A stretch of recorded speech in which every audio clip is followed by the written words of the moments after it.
All right, so we're back live. Bazel, Mr. J the Six, bring you a couple topics today. So we want to start off with my favorite, motorcycles and actual motorcycle awareness. It's dangerous in these streets for a motorcycle, and also it's dangerous for cars with dangerous motorcycle drivers. Never know what could be coming around the corner. Bikes are small, fast, agile. I'm Miss Crystal Queen K. What it do, K? Thanks for coming by. And quite honestly,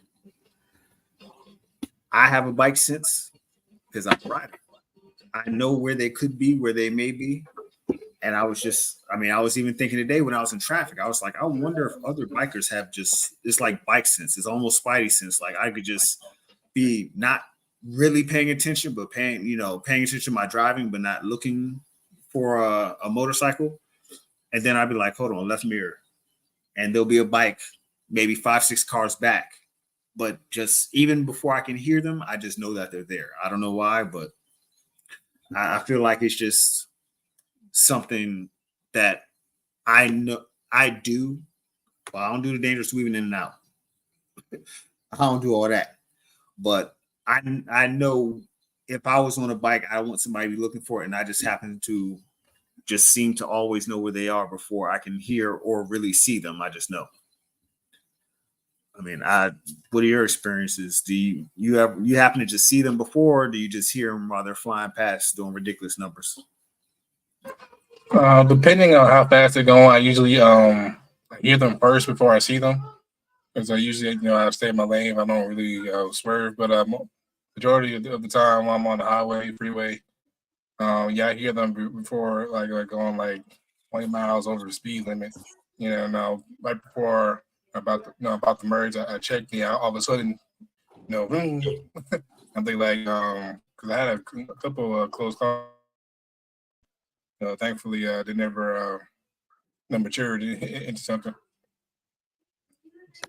Yeah, bikers do say loud pipes save lives, and I have seen some instances where that works, but at the same time, that pipe is shooting backwards, so it does give a little warning, but it's not as big as a warning that most bikers think. I mean, some guys' bikes are so loud, you do hear them from half a mile away, and at that level, that amount of noise is just pure ridiculousness. Like, I hate when my bike drones off too loud, so I shift up 2 gears just to quiet it down because I don't want to hear all that noise myself. Mm-hmm. I mean, for me, attention is everything. People in their cars have to pay attention. I mean, not just for bikes, but for other cars, trucks, semis. But I mean, attention has to be paid by a biker 24/7, 365. As a biker, I have to watch out for everybody who's around me and also who could be coming. Because as a bike, I might be doing my thing. And like always, I don't know what it is with Chargers and Challenger guys, anybody who's in a Mopar, they always want to pull up and rev the engine like every bike wants to race. Like, bro, I don't have time. I'm doing my thing. I'm just chilling. Just leave me be. And I mean, it just happens. I watch out for other bikes while I'm riding because though I'm not going to do anything wild and crazy, many other people are.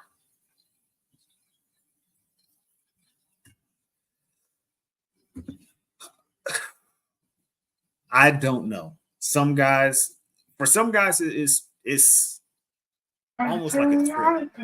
Like getting between two cars that are close together, like they feel like they're testing their ability for some reason. I don't quite know why. I'll go between cars if they're at a really slow pace. If there's bad traffic, and there's the wife. What's up? If there's bad traffic and bikes are maybe, even though they have liquid cooling, 80% of a bike's cooling system is air. Bike's not moving forward, then a lot of times you'll be close to that heat point. And if you get to that heat point, your bike will start to have crazy issues in traffic. So I try not to, but sometimes I just have to ride between bikes or I have to ride on the shoulder to get air into my engine. Because if I do not, I'll be on the side of the road standing there looking crazy with a blown gasket, which nobody wants.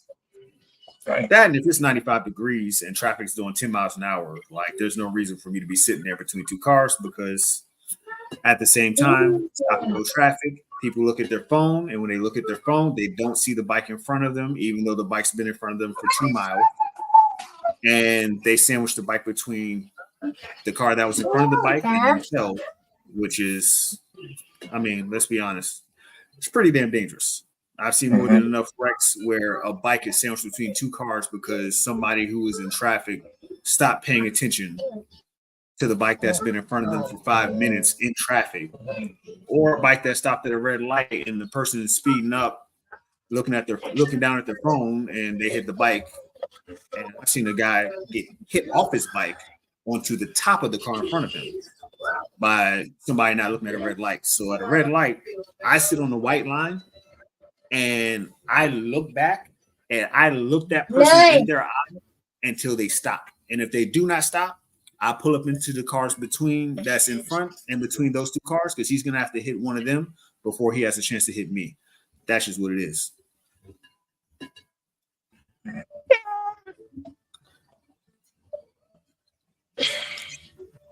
So some laws.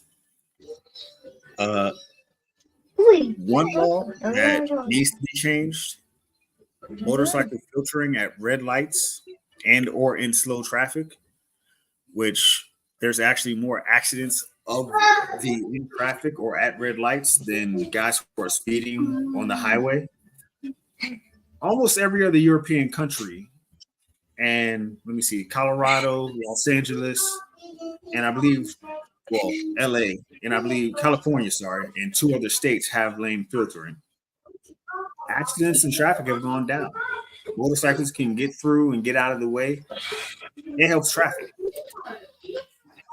But even in states where that is legal, you have so many people in cars who will open their doors so a bike can't pass, or they'll literally get on the white line and stop a bike from passing, even though it is legal for a bike to do it in their state, simply because people are jealous. They do not like the fact that a bike can slide between the middle of traffic legally and they have to sit in this bumper to bumper traffic. It irritates them so much that they're willing to put a biker's life in danger for whatever godforsaken reason that they feel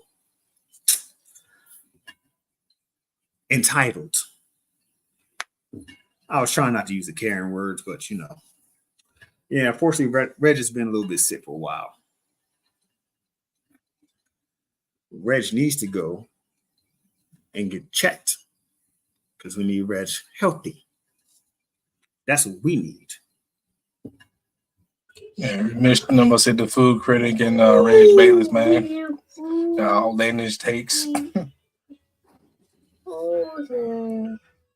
So, Jay, what laws would you want to see enacted? Whether it's to make motorcyclists ride safer, or to keep them safe, or just stuff that you think would make sense as far as laws on or for motorcycles? Okay.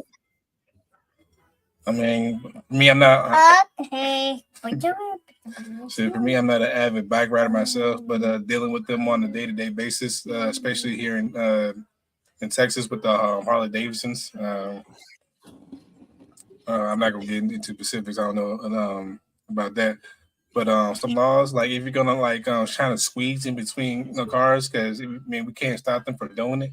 At least like don't just go blazing down between the lanes. Go slow at least. Like if somebody when it starts raining, you're supposed to slow down at least 5 or 10 miles, just for safety reasons.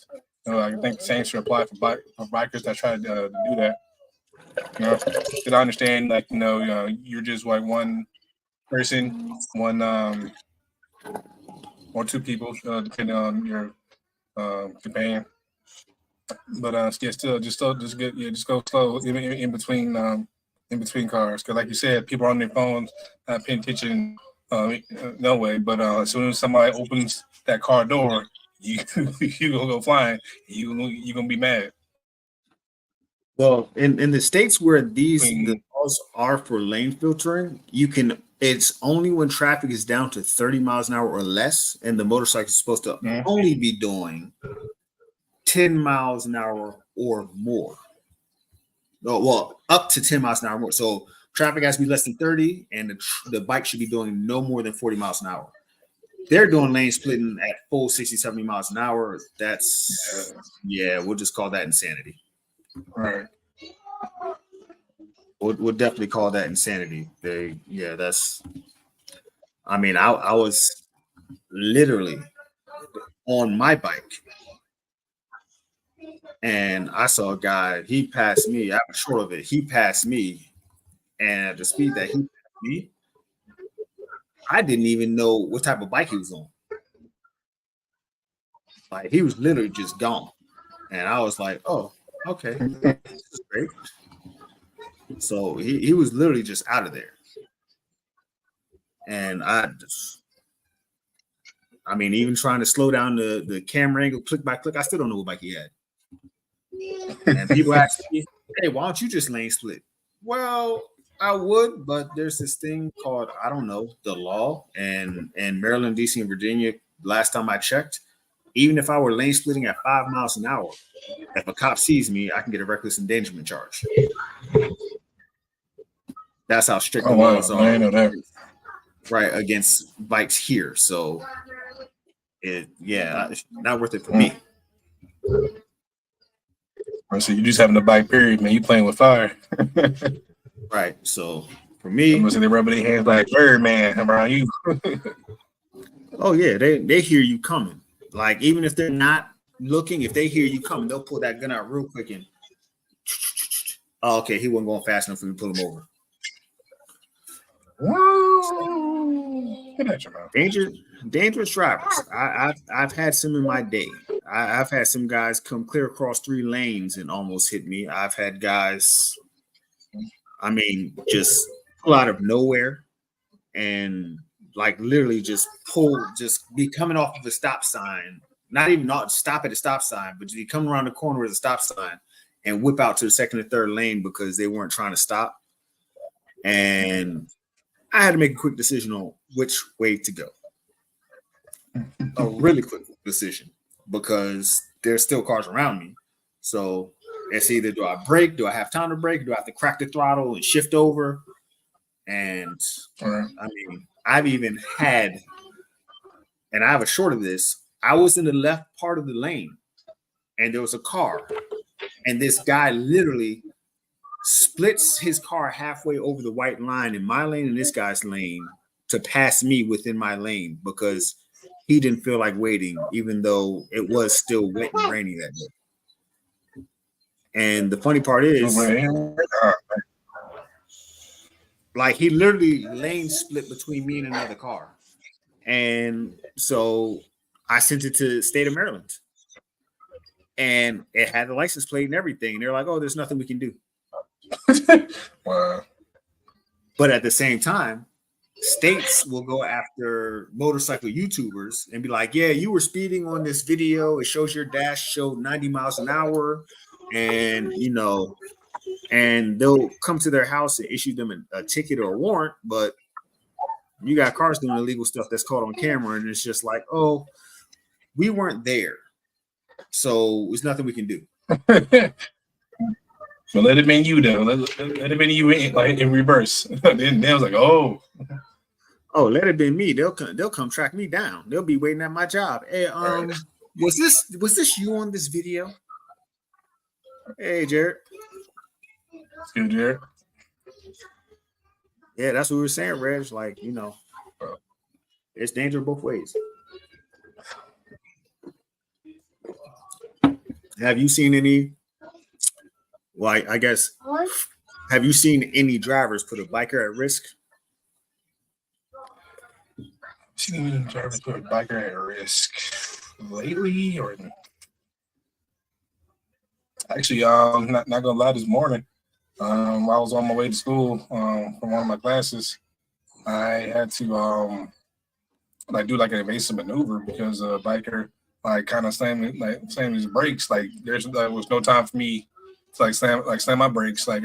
So I had like kind of drive off the side of the road. Thankfully, I wasn't on a bridge or anything. I was screwed. But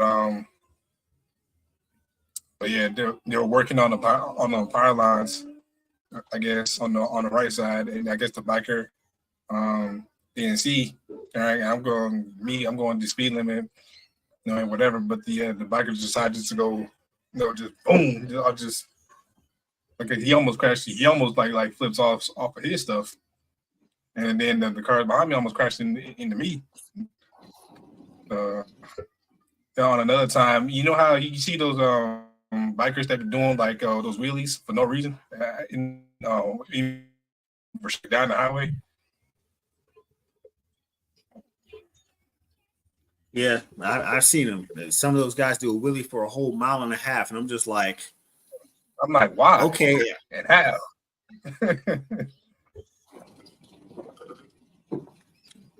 Good balance and throttle control. Yeah, it's not for me then. I'm good. And it's something I'm not willing to do. All right. Like people are like, oh yeah, pop wheelie. Nope. First of all the oil goes to the back of the engine, so the top of your engine's just beating like a drum with hardly any lubrication. I'm not about to burn my bike out looking cute for you. You make a YouTube short and get rich off me doing a wheelie. I gotta replace my bike in a couple years. No, I'm good. So now let's get to the part that all y'all four wheelers, and they always call you guys cagers, because you got the Rager cagers that anything that happens, whether it's another car, it's a bike or a truck, they have a whole total fit. So what kind of dangerous riders situations can you give us? What are you talking about? Like not four wheels. When you say four wheels, I'm thinking of a different thing, like actual like ATVs and stuff.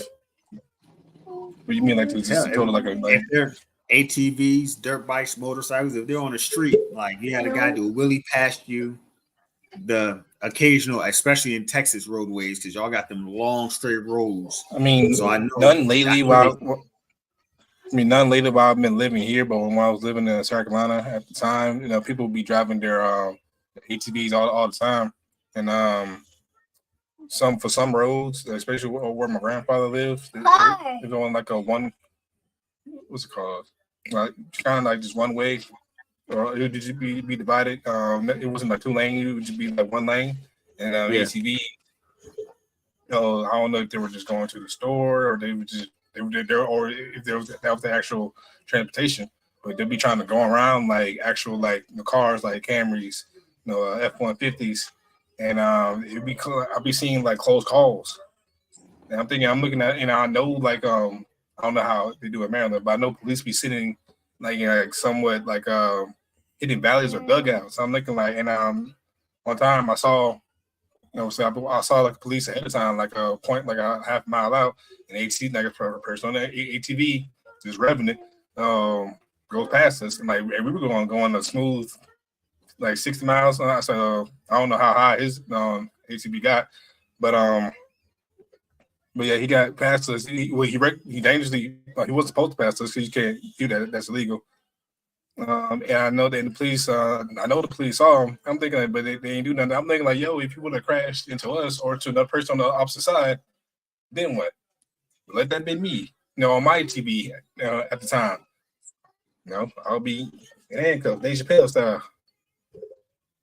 Yeah, some of them guys, some jurisdictions have a no chase thing for ATVs, dirt bikes, and motorcycles, because they're at fear that a lot of motorcyclists, ATVs, and dirt bikers will do crazy stuff and sometimes kill themselves trying to get away from cops.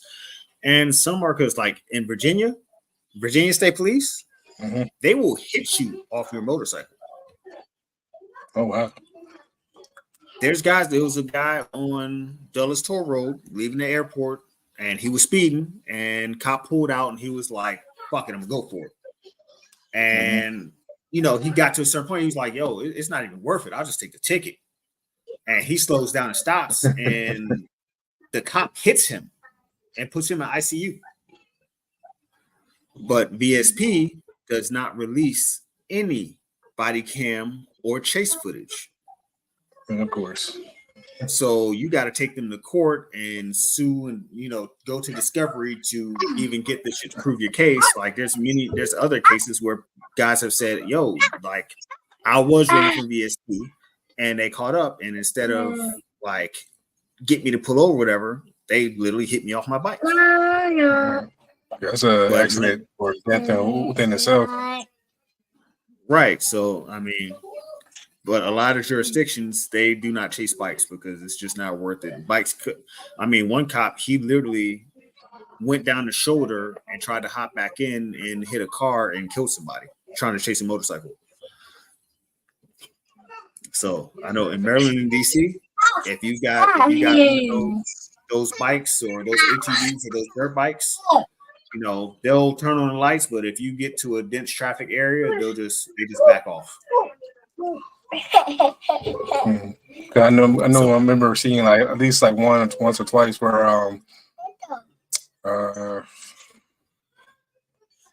cop. I know that they would do it to like regular cars too. Like if you don't pull over in a certain amount of time, I think somewhere or some states they're allowed to do this certain maneuver to get you to stop, regardless. Yeah, they can do like crash.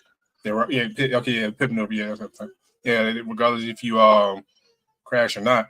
And like, yo, if you don't stop, I know, we're taught, or at least I was taught today, make sure you get to like a place where it's like it's lit, it's people. I guess this person didn't feel comfortable because it was pitch black. But so I understand what that person was trying to do. I don't think they weren't trying to evade. They had the hazard lights on and everything, but it was just pitch black. Like, even I can have trouble seeing. But except I saw of course, the police's red, white, and blue lights. Like the only reason why I could see was because of my of my headlights. Outside of that, there was no lights at all. It was like I think like the nearest sign was maybe 3 miles out. As soon as I got around him, I saw like I ain't gonna say all that, but so my favorite one. It's the fault goes both ways. Now, I being a biker, and a lot of people don't realize that when bikers see a replay of an accident or an incident or whatever, as bikers, I can talk about my mama, but you can't talk about my mama. We will roast. We see a video where a biker did something dumb, and we will roast them. But even sometimes when the biker isn't fully at fault, as a biker, we will say, "Yo, yeah, that car did something stupid and it did something ridiculous, but you had a way out and you didn't take it, or you weren't got into the situation and you could have pulled yourself out before something bad happened, but you didn't." And even sometimes when the biker is pretty much right, and maybe there was a 3 to 4% chance, 3 to 4% chance of him getting out of it, that they'll still be like, well, if you had did this or you had did that, you would actually, still not be in a situation. Quite plainly, like sometimes bikers will find a fault of the biker, even though it could be clear that the car's at fault, like 100%. Like with my thing, when the car came into my lane, there's some bikers who would say, well, you should have noticed that he was driving like an idiot, or if you were in the middle of the lane, if you were in the middle of the lane, he wouldn't have been able to do that. But it's my lane. So I'm on the inside of the lane because the the curve goes to the right. So if I start to slip a little, I have room to correct myself before I'm in the next person's lane. But I literally asked somebody to tell me, if you rode in the middle of the lane, he couldn't have done that. Like, if his ass would have waited 4.7 seconds because I was passing the car, he would have still got past the car. And some guys in cars just believe, hey, I'm bigger than you. You should be out of my way. Or, oh, if you're so agile, you know, when I make this maneuver, you should be able to get around me because, you know, you're supposed to be a motorcycle rider. You know what you're doing. All right. And especially with the people with the bigger trucks, not even like the F-150s, that 250s, the now some SUVs. So. Yeah, you know what I tell them? When I get in my 33-foot box truck, you better stay here. If I see your SUV, I'm gonna run clean, smooth through you. Because when I see the dump truck and I see the Mack truck and the 18-wheeler, I stay out of his way because I know who's heavier. But when I see a car, I try to stay out of their way because I'm not trying to kill somebody. Being the bigger vehicle is all cute and whatnot, but you're also the slower vehicle, and there's always a vehicle bigger than your vehicle. There is no superior vehicle, and that's the problem. A person on a bike is faster than the car, but the car says I'm bigger than you. A person in the truck says, yeah, the car's faster, but I'm bigger than the car. But then it goes up to the truck, goes up to the dump truck, it goes up to the 18-wheeler. Hell, an 18-wheeler still has to duck a train. No. There is really no apex predator when it goes to transportation because it's always something. But one of my favorite things, like I was saying, automatic blame. If you're on the bike, the cops automatically assume you're in the wrong.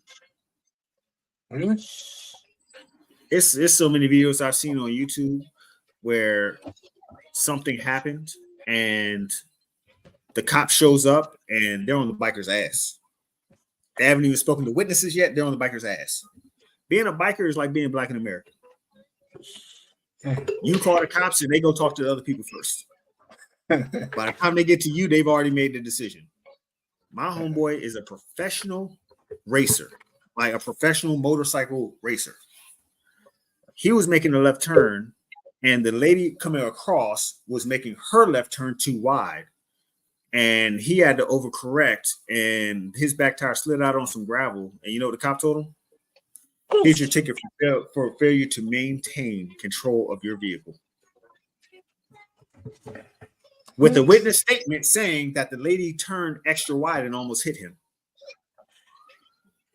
So his insurance wouldn't cover his bike damages. He had to get his bike home and repair it himself.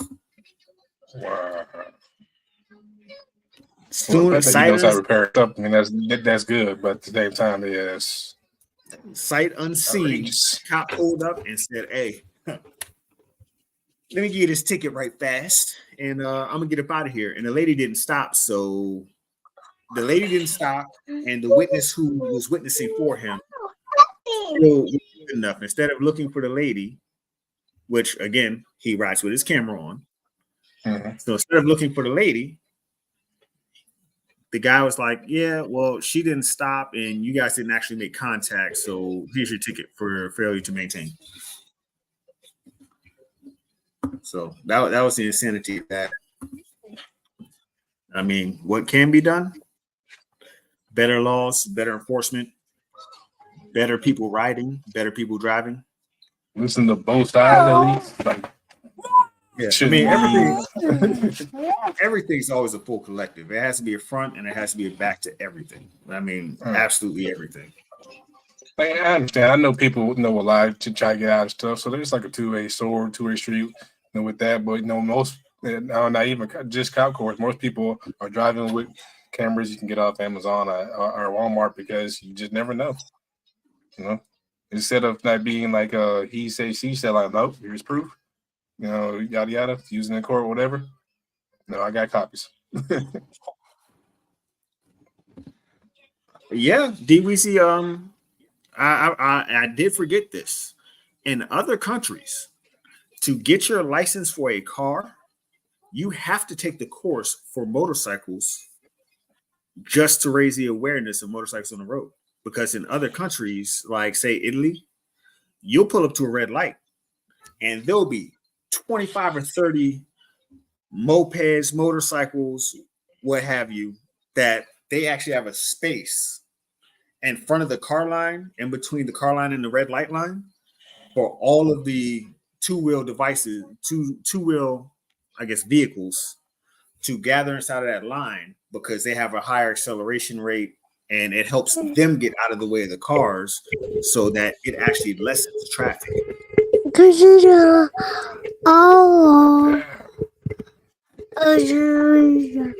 young boss. So it actually, they've actually researched and it helps traffic because you think 20 or 30 of these guys are out of the way so more cars can move forward and more cars can get through lights without, that period where you're waiting for all the cars to slowly move up so that you can make it through the intersection. That gets eliminated. Mm-hmm. So it's less people lagging at the lights. And if I can get my bike home 20 minutes earlier, I can be out of the way. You no longer have to worry about me. They've done traffic studies. It proves that it helps traffic. And when you help traffic, you have less angry people on the goddamn road. You save lives. Right. At the same damn time. And hell, in other countries, which America needs to do, you have to start off at a 125cc. And you have to have a certain amount of experience each year to move your bike up. It takes 3 or 4 years to own a 600cc bike. And I think in some parts of Europe, it takes 5 to 7 years of riding before you can get a 1000cc bike. In America, you get your license, you can get a 1600cc Hayabusa and do 200 miles down the damn road. And the first day you got your license, it's just like, hey, if you can buy the Ferrari, cool.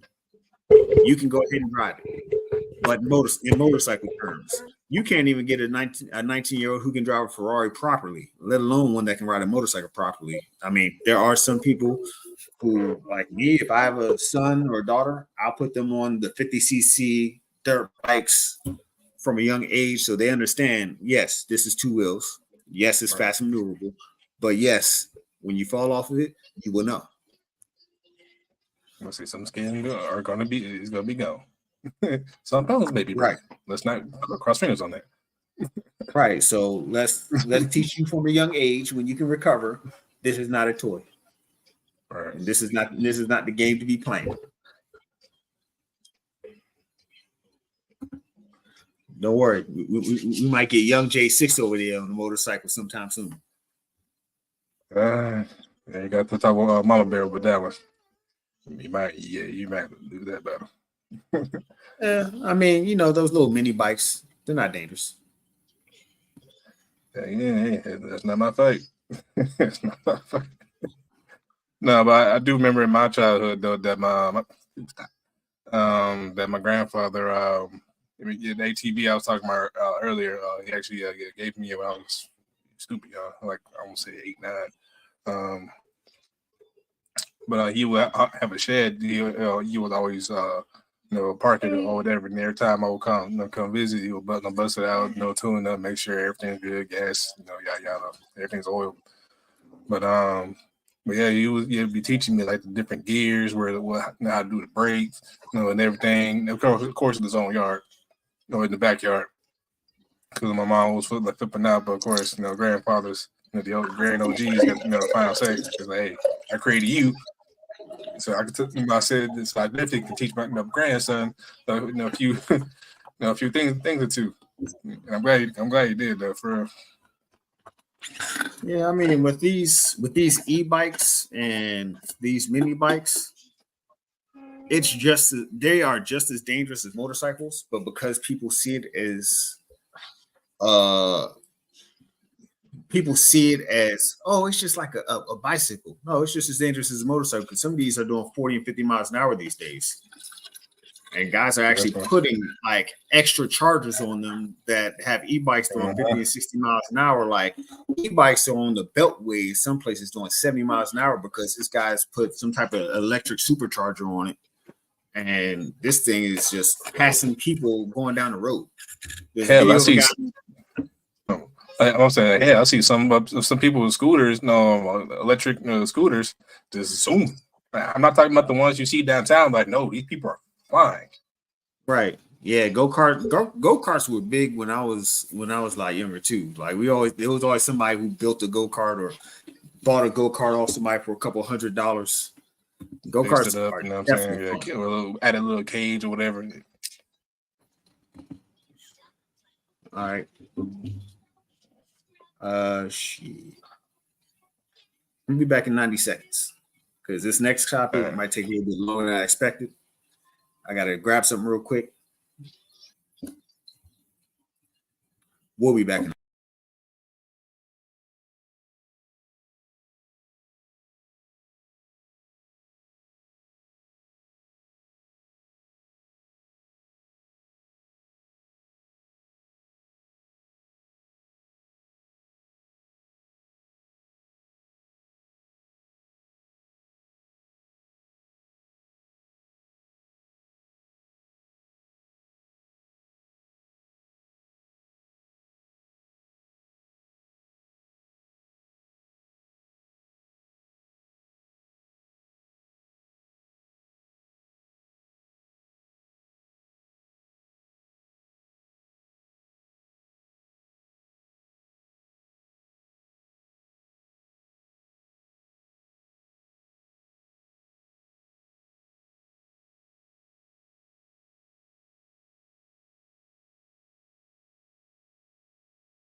Yeah, sorry about that. Got a notification. Apparently, it was a false notification.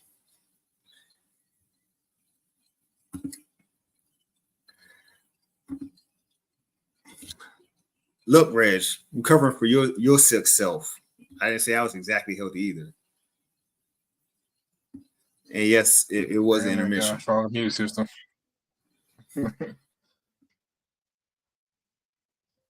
If I could get some whole music on here without getting copyright infringement from out of wherever in God's world.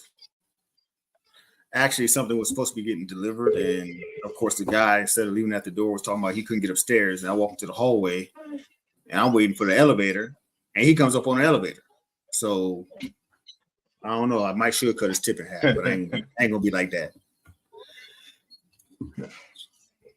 He's probably just a little bit lost. It happens.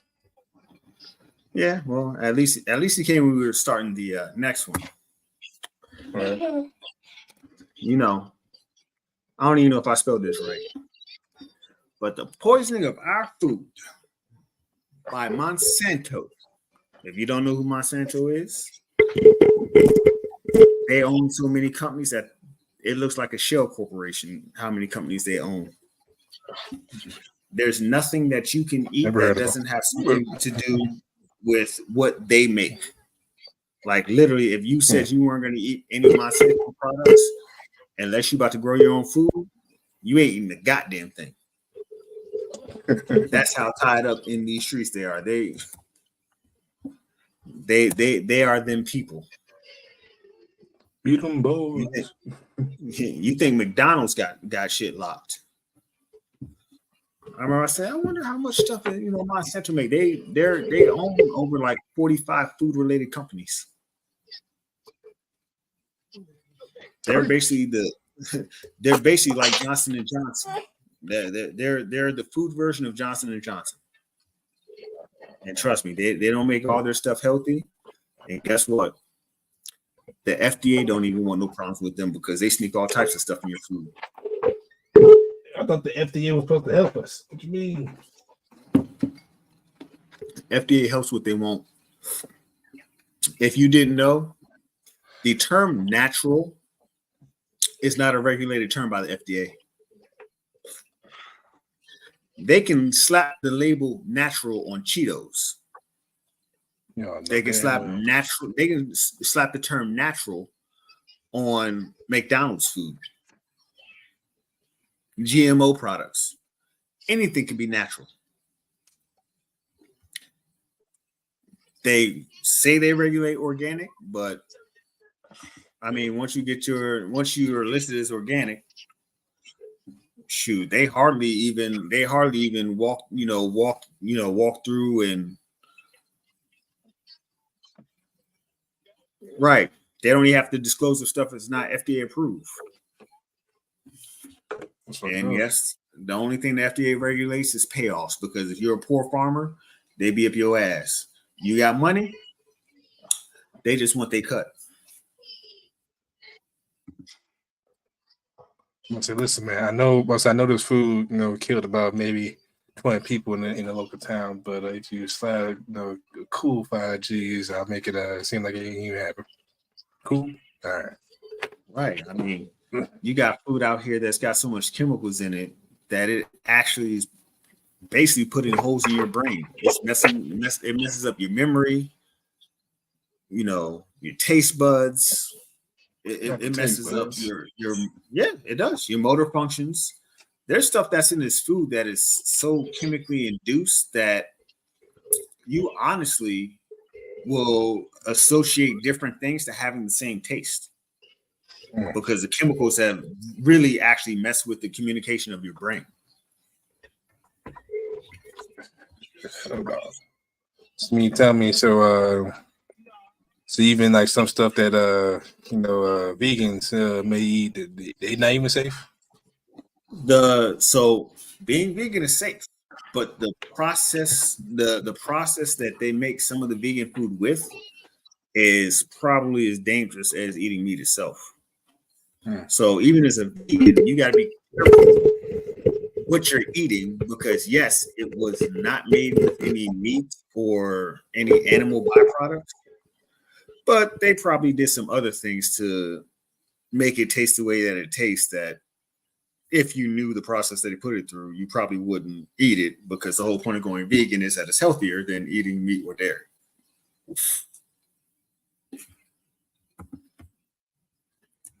Yeah, unless you're growing your own food, and even then, plants absorb chemicals in the air. So unless you're growing your own food in a greenhouse that is, you have filters to filter out impurities in the air and gas and all that stuff, yeah, eating rabbit bacon is better than eating turkey bacon, because they have to do some things to it to make that stuff really do what it's supposed to do. So no matter what we do, or if you decide to eat healthy, we still screwed.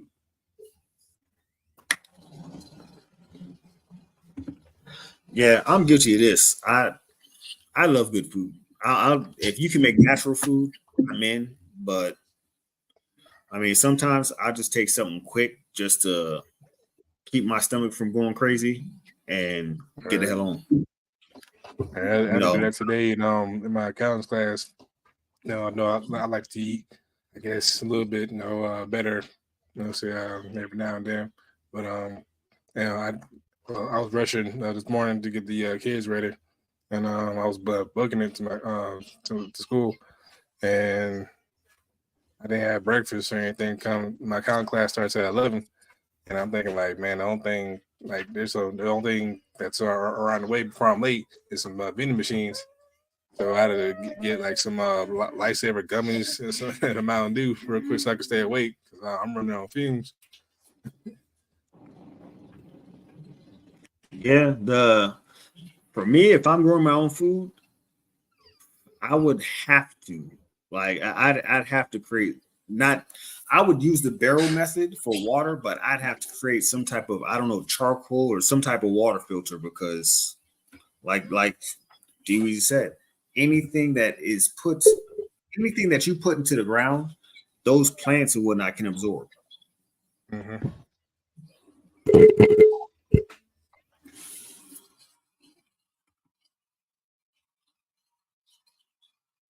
See what message? What you mean?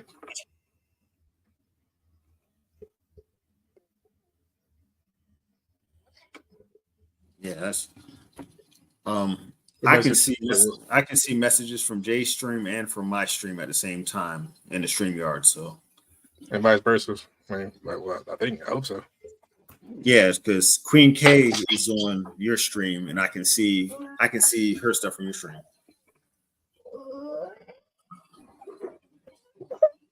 Yeah, I said, what's up to Mr. Galloway? Oh, he was saying because you have your stream, Mr. Galloway might be in my stream, not be able to see what you said. But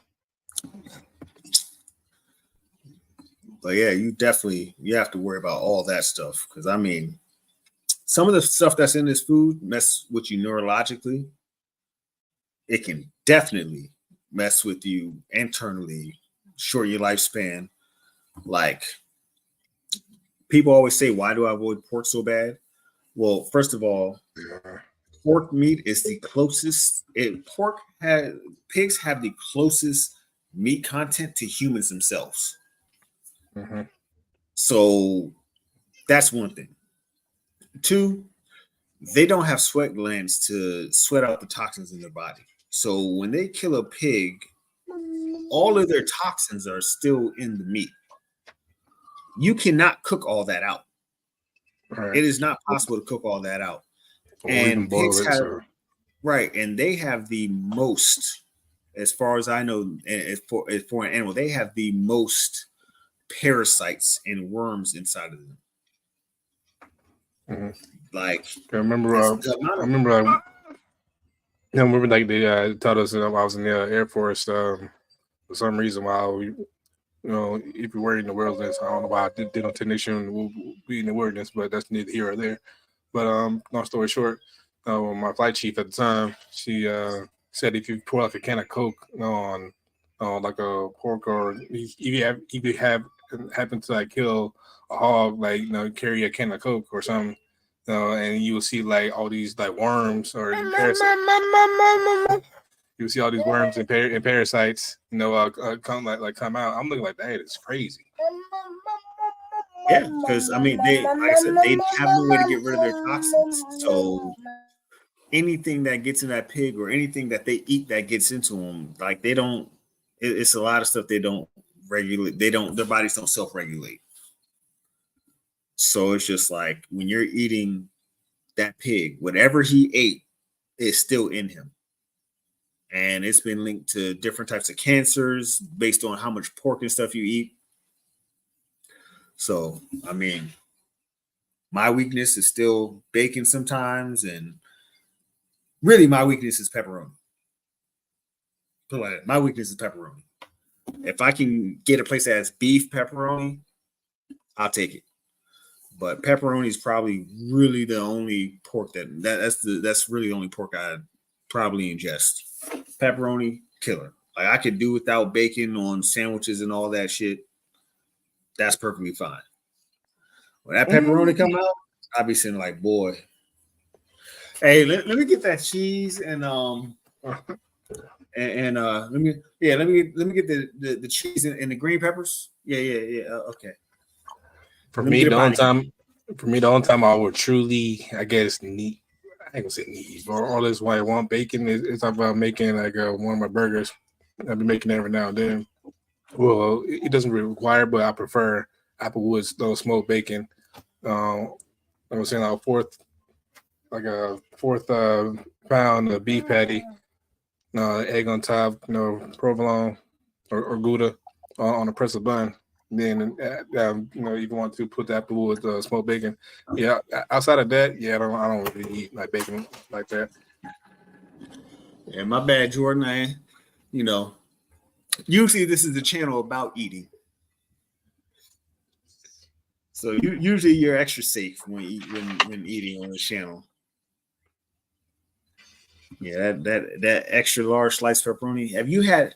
So Marco's Pizza has this old world pepperoni, and I don't know what it is, but when they put this thing under the broiler, like it like curves up into a U shape, and the ends are like perfectly crispy. Whew. You talking about making it hard out here for pimp? Actually, I got Marco's Pizza down the street from me too. I'm gonna have to try that. They have a. I forgot Magnifico pizza. That's the old world and the new world pepperoni. Lord, I'm getting skinnier, but I'm telling you, if I had to be fat just to eat that pepperoni, I would gain back about 40 pounds because it'd be worth it. That pizza is, yeah, trying to mess with my life. What in the world? Okay, I was doing too much. The little thing was sliding up and down. I was trying to stop it. Pause, because I don't know how that came out. But I don't know how that came out. And before Reggie gets started, pause. I already beat y'all there. Because that just, yeah. It sounded risky. Yes, I said pizza. That old world pepperoni, changing lives.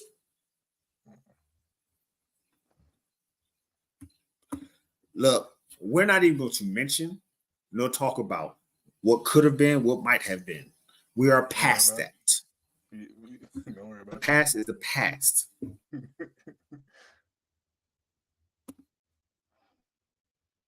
Hold on, what is going on there? Oh, wait, what? We trying? I'm confused. Trying to keep them old pimps out of trouble. What's going on in your life? That's what we need to know, Jared. I'm saying, where did that come from?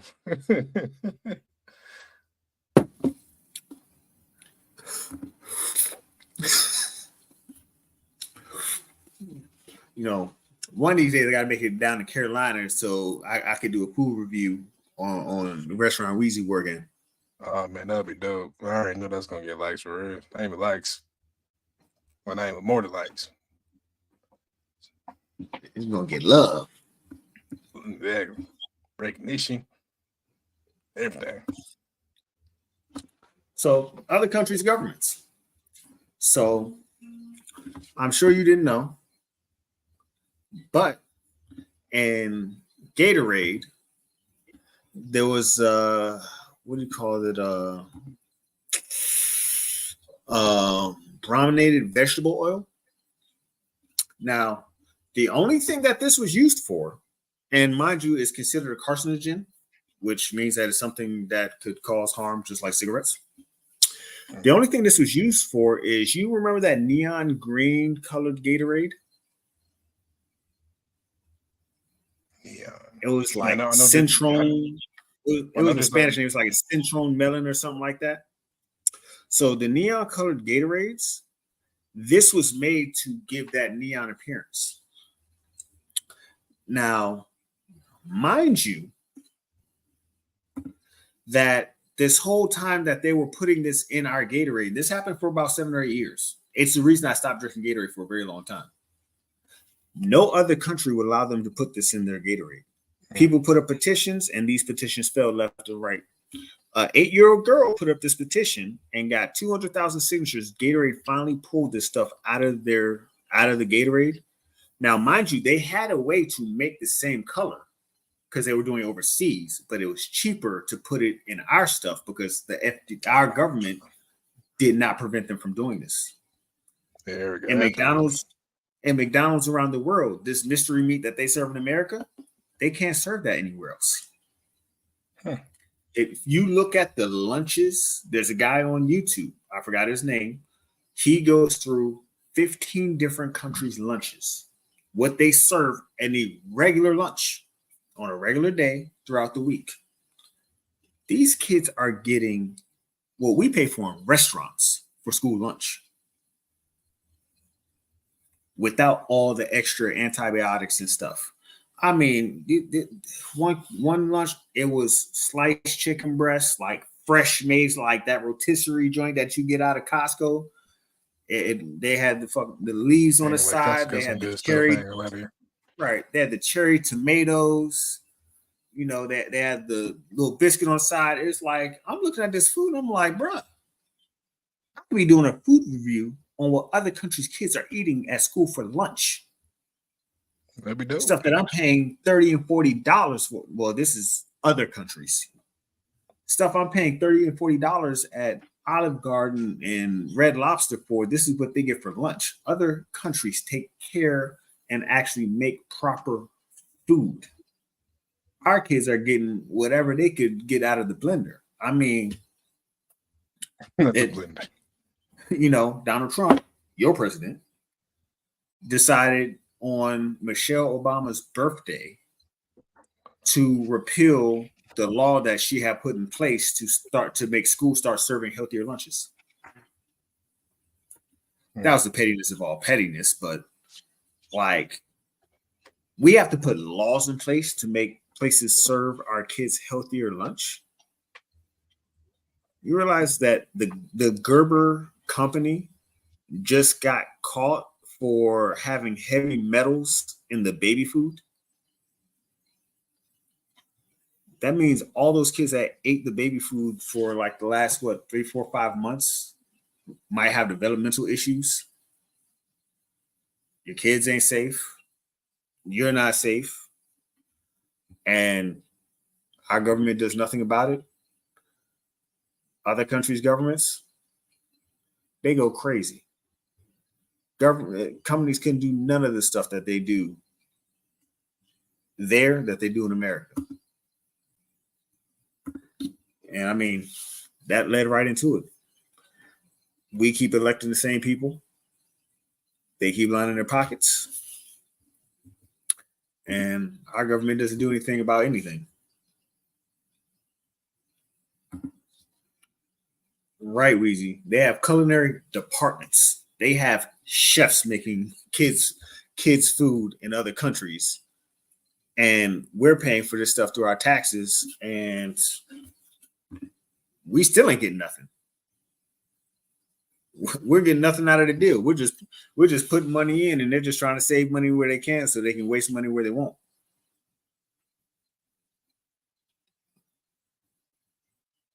And you know, it's crazy and it's unfair.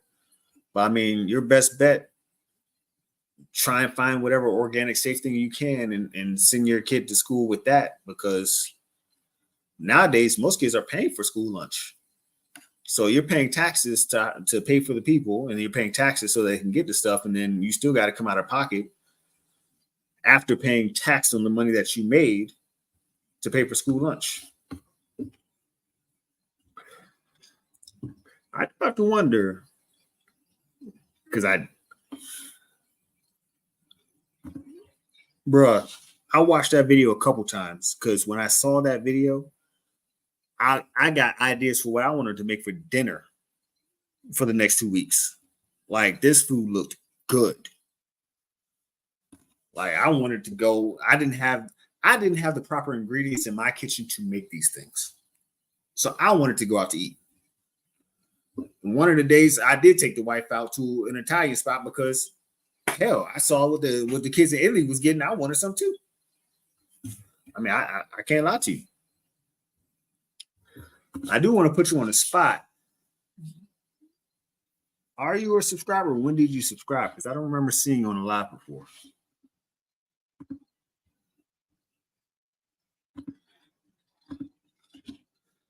Let's get down to the FDA. I wish I was rich. If I was rich enough, I'd probably pay the FDA to actually do their damn job. Because, I mean, they do their job when they want to. But something got to go. We got to make them do their job all the damn time. I mean, I know it's part of the whole, what do they call that? Depopulation agenda. But I mean, they got enough ways to depopulate the world. Like, at least our food could be good. That I mean, that's the bare minimum you could do. But we're a first world country, supposedly, but we got fifth world quality food. There's people in Madagascar eating nothing but leaves, and they're healthier than we are. I mean, that's the insanity part about it. There's tribes that are in certain sections of the world that we're really not allowed to go to because the amount of disease and what do you call it? Disease and sicknesses that we could bring to them because they eat nothing but healthy stuff and they haven't encountered such things. Okay, I see. Sip the tally chalice. Okay, man, I see. Yeah. So she didn't make purple. Well, she didn't make purple. Well, she didn't make purple, but well, they'll do. She made that Carolina blue. You see, I got my big boy cup. I don't got my husband mug. I got a mug just like this that says groom on the side. You know, the date that we got married. Hey. I got all that.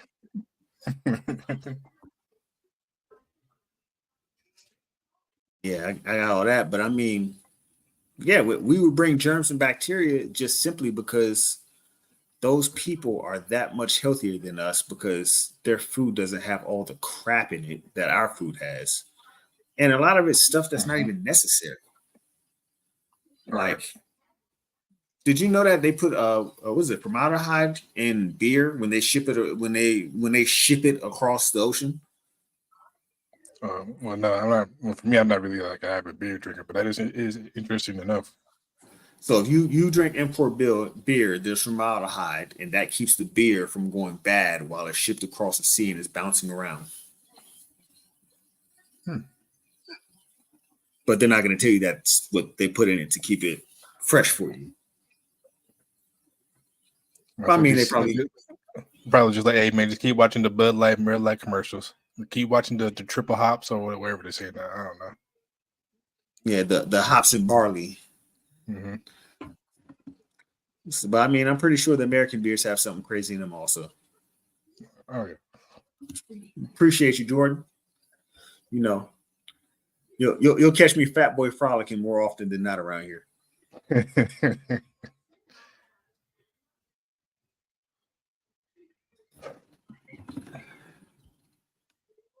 I am up to my best BS tonight. I don't want to cuss too much on YouTube. You know how they do. Unless you curse, no money. I mean, you know, I do my little thing in the club, but you know, we're just not gonna get into that much trouble tonight. For this live, I'm always in trouble.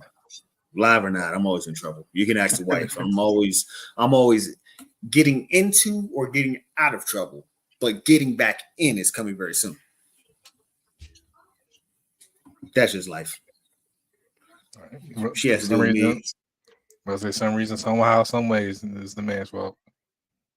But it is what it is. Oh no, when it's my fault, I don't care. That's the best part. When it's my fault, I don't care. Now, when it's not my fault, that's when I care. Right. I'm not getting. I get enough trouble that I'm not getting blamed for what I didn't do. You can blame me for what I did do. We have no issues with that. But when I didn't do it, don't play it. Don't play it. He said, "Oh, it's supposed to be an L." He said, "What's Heathy?" Heathy. Mike in Tampa trouble. Look. No. It's gonna be a while before that happens. It's gonna be I plead the fifth. I don't even want to know. What's healthy? Not a goddamn lot. I would say what's healthier. You go to McDonald's and the salad should be healthier, but it's going to cost you added L to that.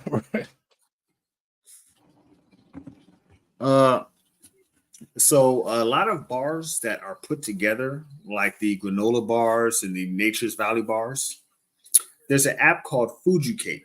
Sometimes tell him, Hendo. I'm saying he needs to add an L to the thing. Right. Oh yeah, I messed up. But it's called Fujicate. Fooducate. Fujicate. If you scan it, most of those Nature's Valley bars are actually held together by what are considered carcinogenic ingredients. So essentially, the ingredients that's in it is about equal to catching secondhand smoke from somebody smoking. That's what's holding together your granola bar. Well, So they made a granola bar that's healthy, and then they slapped some stuff on it to hold it together that's not healthy. So it's overall useless. And you know what? I remember I was in Japan though. They had like something like not like a granola bar. I remember no comparison. Long story short, like their stuff would like naturally make me go to the bathroom like this, like that. But over here, it's just like you get a granola bar. It's like no, their natural stuff. Well, they're natural. Yeah. Different from our natural. Because those oats are high in fiber, but what they used to hold your granola They bar actually- and your they- chewy, okay, and they your actually mean chewy it. bar together. Like, Right, this and is your like- chewy bar together now, that stuff is a carcinogenic, so your body can't even really truly process it. So yeah, that granola bar should be high in fiber, but what it's wrapped in, your stomach acid isn't even burning through to get the fiber. Hmm. The average, if you take a pill right now, it's 10-10. By 10:45, whatever your body has not absorbed, it will jettison that pill out and you'll be pooping it out next. So whatever your body did not absorb, those vitamins that are supposed to absorb, whatever it didn't get to, after about 35 minutes, your body's going to just pass it on to the intestines and you don't get the rest of it. So you take one of these big horse pills that's supposed to be your daily amount of vitamin C. A lot of times your daily vitamin C pill will be that big, but they give you this big horse pill this big that's a bunch of fillers. So whatever your body doesn't process out of those fillers, you just don't get the actual vitamin C. and you just waste money. Right. Meat is carcinogenic. And even the vegetable stuff that they make, they're adding carcinogens to. What the heck? I know I corrected this banner. There we go. It says healthy. Now y'all get off my case. But I mean, so do you drink Pepsi? I'm not really a soda drinker. Nah, not really. Okay. You drink Aquafina? No. For me, I can't So- stand the taste of Aquafina. Like I haven't drunk Aquafina in years. I design too. I don't really drink Aquafina either. But you want to know what's funny about Aquafina? What up? I believe actually, I might, if I'm correct, it's Coke that makes Aquafina. Coke or Pepsi? I want to say you're right. I think Coke. No, Coke got Dasani. So who got Aquafina? Actually, it might be Dasani. I'm saying I know Coke. Well, I used to work as a Coke merchandiser. I know we had a hell of a ton of Dasani in the back of some stores. So that's the only reason why. Yeah, I am McDonald's. That's just McDonald's is trash. So, but McDonald's is just something I But it eat when I'm is. starving. So Coke does. That too. So Or when I'm broke. you pay $2. What is it? $2 and some change for Dasani. You know they use that same exact water in Coke. So I wouldn't put it Coke past them. they use that same exact water to make their sodas, but the soda is cheaper than the water. Make it make sense. You had to add chemicals to the soda, but the water's more expensive. Damn, it looks like that.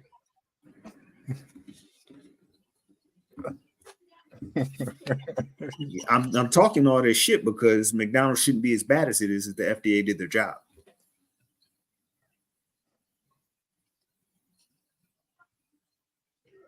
Okay, so Coke has Dasani.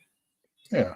But yeah, so the water costs $3. The soda costs $2.50. The water is the same thing that they use in the soda. So I'm getting a discount for them adding all the chemicals that makes it taste good. Mm. I get me a full $6 medium meal from McDonald's, but the salad costs $7. I got to buy the drink separate. The McDonald's Even if started you selling go in salads. I wouldn't eat it. Even if you go in a store, you could buy 20 ounces of watermelon pre-cut up for $8. Two That's microwave amazing. meals is 2 microwave meals is $4.50. You don't get that giant knife and start slicing and dicing the actual, I say a big watermelon, man. What's wrong with y'all? Well, usually I take that because I'm just I'm grabbing something to go. Like I'm on the move. If I got a whole watermelon, I would eat it all in one day. So it's not good. Trust me. That 20 ounces of watermelon that's pre-cut is going down that night. It's going down that night no matter which way you cut it. Even if I say I'm gonna just eat half now and eat half later. Like fresh fruit and vegetables, like I can't say no to. I just can't. It's just that if I went with just eating fresh fruits and vegetables, I'd be homeless broke. Because I never stop eating. I wouldn't. Just like it tastes too good. I couldn't stop eating. I think like that's what I mean. Like when I the first day I buy like grapes, like including my kids, like we buy like now my wife knows to buy 2 bags, but we go through like the first day. Oh, you know how the groceries and everything. But my kids automatically find the grapes. They go to a little corner or room and just go to work. I'm like that.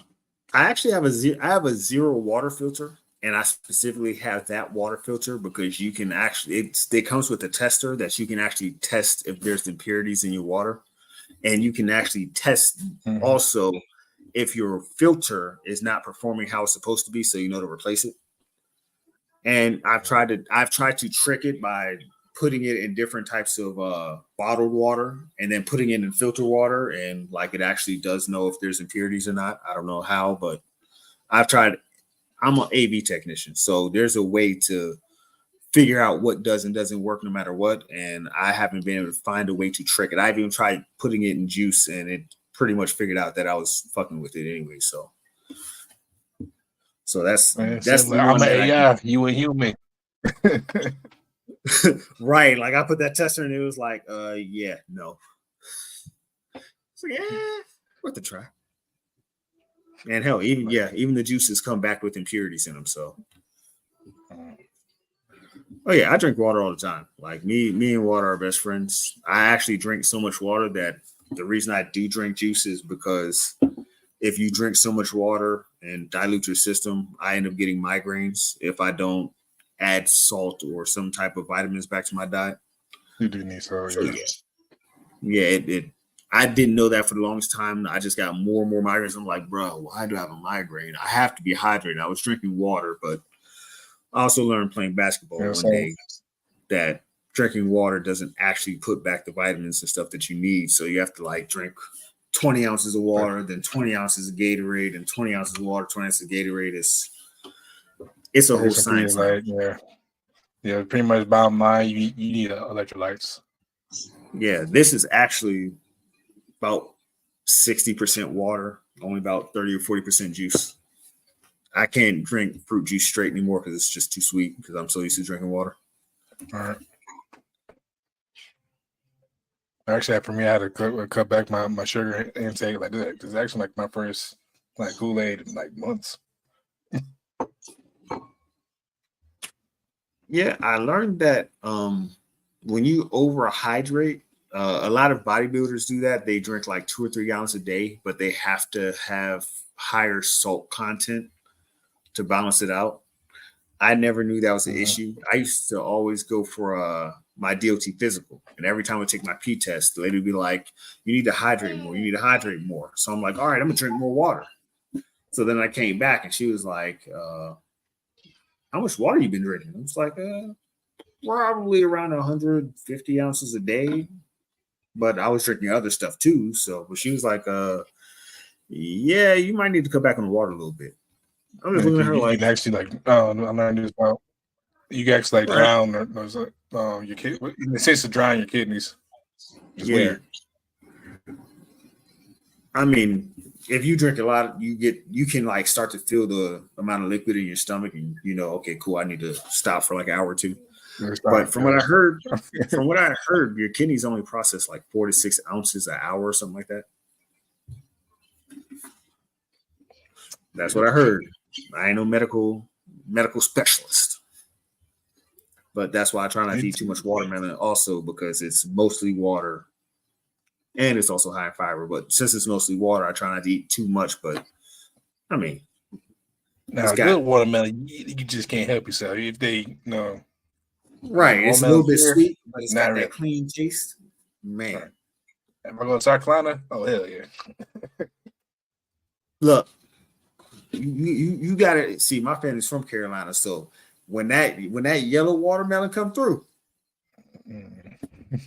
man, boy, grab that like a football, hop in the car and go. Like, bro, I remember when I was younger, but like when my aunt, get that big knife, or she buy like 2 watermelons. And I already knew it. She get that little baking, like a baking sheet. You see that big knife, her go to work. What about 10 minutes later, they come and get it. Everybody. Look, the wife gonna come to the family reunion this year. So when she get there, I'm gonna tell Uncle, like, hey, Uncle, I need one of them yellow joints to go. Because actually, I'm gonna need 2 of them. I need both of them. Because I'm gonna eat 1.5, and I'm gonna leave her the half of the one that I didn't finish. Because if it's only one, it's just gonna be me.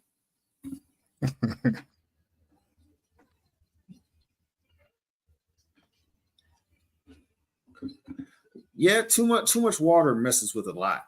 And so I have this 64-ounce Yeti, and I have the gallon and a half Crystal Geyser.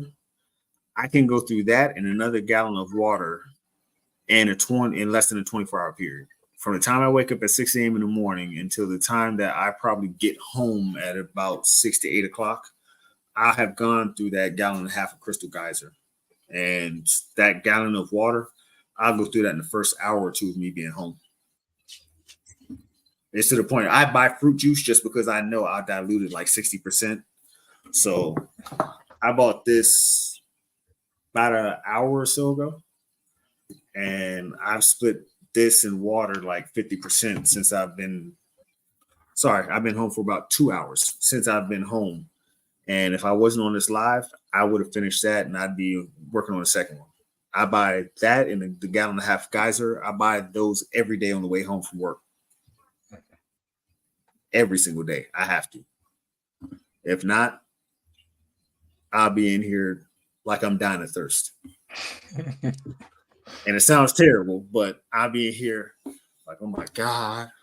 Like the wife knows, oh, I'm stopping by the store. She's calling just to see what juice I want. She ain't calling to see if I need juice or I want juice. She's calling to see which I want. And she already knows, yeah, those 2 that she's bringing home, it's only making it through tonight. Tomorrow, it's going to be another story. So, last one for this block. Grow your own food. It sounds great. Depending on where you are, do you have the room for it? What is it? What is, even if you have the room for it, what is the smog levels where you are? Like the smog levels alone, even growing your own food, the smog levels alone is going to make it useless because they have to photosynthesize the light. They have to absorb some of what's going on, and then they also have to grow. It's gonna be like Homer with his tobacco tomatoes. I mean, am I wrong? That's what it's basically gonna be like. It's gonna whatever hits that soil is what it's gonna absorb. I'm near DC and I see people got their little gardens on the side of the thing. They got the little gardens, in the little in between the roads, and I'm like, it's in between the road, but it's depressed and there's a hill. Where do you think that rainwater's going? Straight to your food. All the chemicals that's coming off of the oil leaking out of engines, what do you call that? Coolant and whatnot. The tire, the rubber that the tire leaves on the road. And you think you're collecting rainwater. All you're collecting is grease, chemicals, and death. And I'm like, and y'all really plan on eating out of that garden? I might as well go to the store and take my chances there. At least I know no truck basically drove over the food while it was growing. I mean, even the farmer has his stuff that he uses to cultivate and chop everything, but that's one device. There's 1,000 cars going down this road, probably damn near every hour, every 60 to 90 minutes. 1,000 cars going down this road. Some of them's leaking something. So when it rains, you collecting all of what they left on the road. Mm-hmm. On a motorcycle, and back to motorcycles, on a motorcycle, the first thing they tell you is the first 10 minutes it rains is the most dangerous because all the oil that vehicles have left on the road get pulled up to the top and it doesn't get washed away yet. So until the road is actually wet and you see water running, that's the most likely time you're going down. Because the oil rises to the top, but it hasn't been washed away yet. Mm-hmm. Oh, is that why they said like when it first rains on the road, like to be careful because that's when it's like slickest? Yep, because the oil gets pulled up out of the concrete because that oil rests in between like a little small areas and it dries up. But when it gets wet, it gets pulled out of that concrete. And when it gets pulled out of concrete, it's sitting on top. Now, when it actually gets wet enough that the water's running and it washes it away, then you're good. Because even with four wheels, if all you're running on is oil, you're short. It's just like snow. Yeah, you could ride through snow, but if all four of your tires lose traction, it don't matter if you got four-wheel drive. It's over. And yeah, there are gardens and urban farming. That's what I was saying. Like you would have to get a structure and you'd have to get some type of HEPA filters to help pull the toxins out of the air. That would be your best choice. It wouldn't work completely all the way, but it would be closer to what farming was back in the early 1900s. Yeah, I mean, it's unhealthy, but it's them trying to do the right thing, but them also not realizing because people don't realize how, like, even in the city of DC or in the city of New York or California, there's so much New York. Hell no. There's so much pollution in the air that even when the rain just comes down, the rain is bringing down pollution on its own. Mm-hmm. So even if you're using the barrel technique, you need a filtration system in that barrel technique. You can't just say, I'm gonna put a barrel outside, it's gonna be fine. That barrel is pulling down the air pollutants. That water is pulling down the air pollutants at the same time that it's dropping. So you need to filter it some way.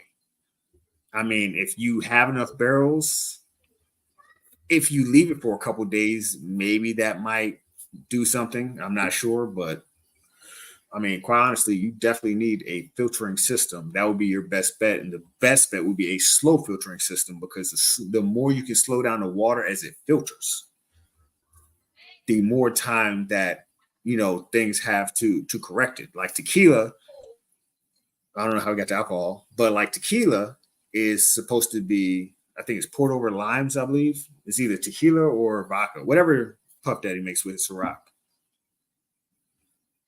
Right. It's supposed to be filtered through limes or something like that slowly because for some reason that removes more impurities.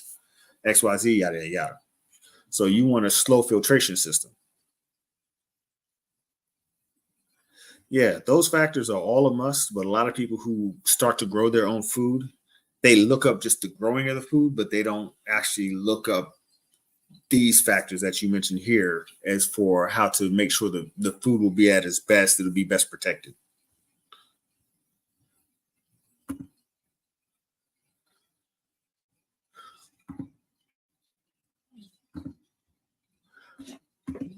So Weezy, what you got growing in your garden right now? Tomatoes, lettuce, kiwi?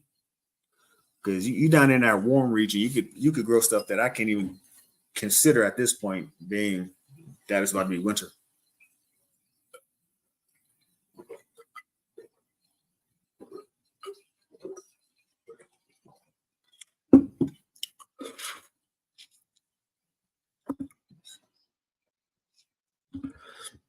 While we wait on D Weezy's ingredient list. So Yeah, you need to tell us how you made those biscuits, man. Right.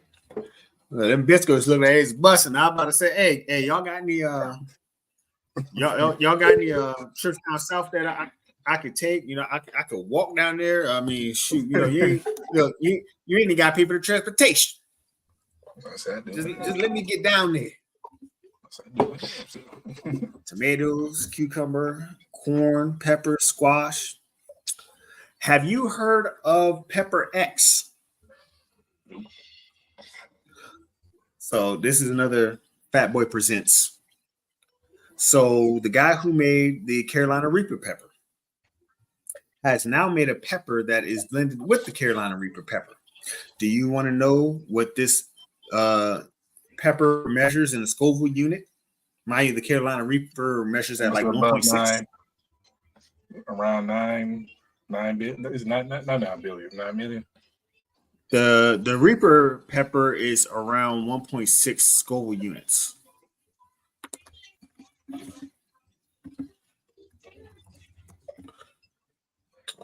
So the Pepper X is supposed to be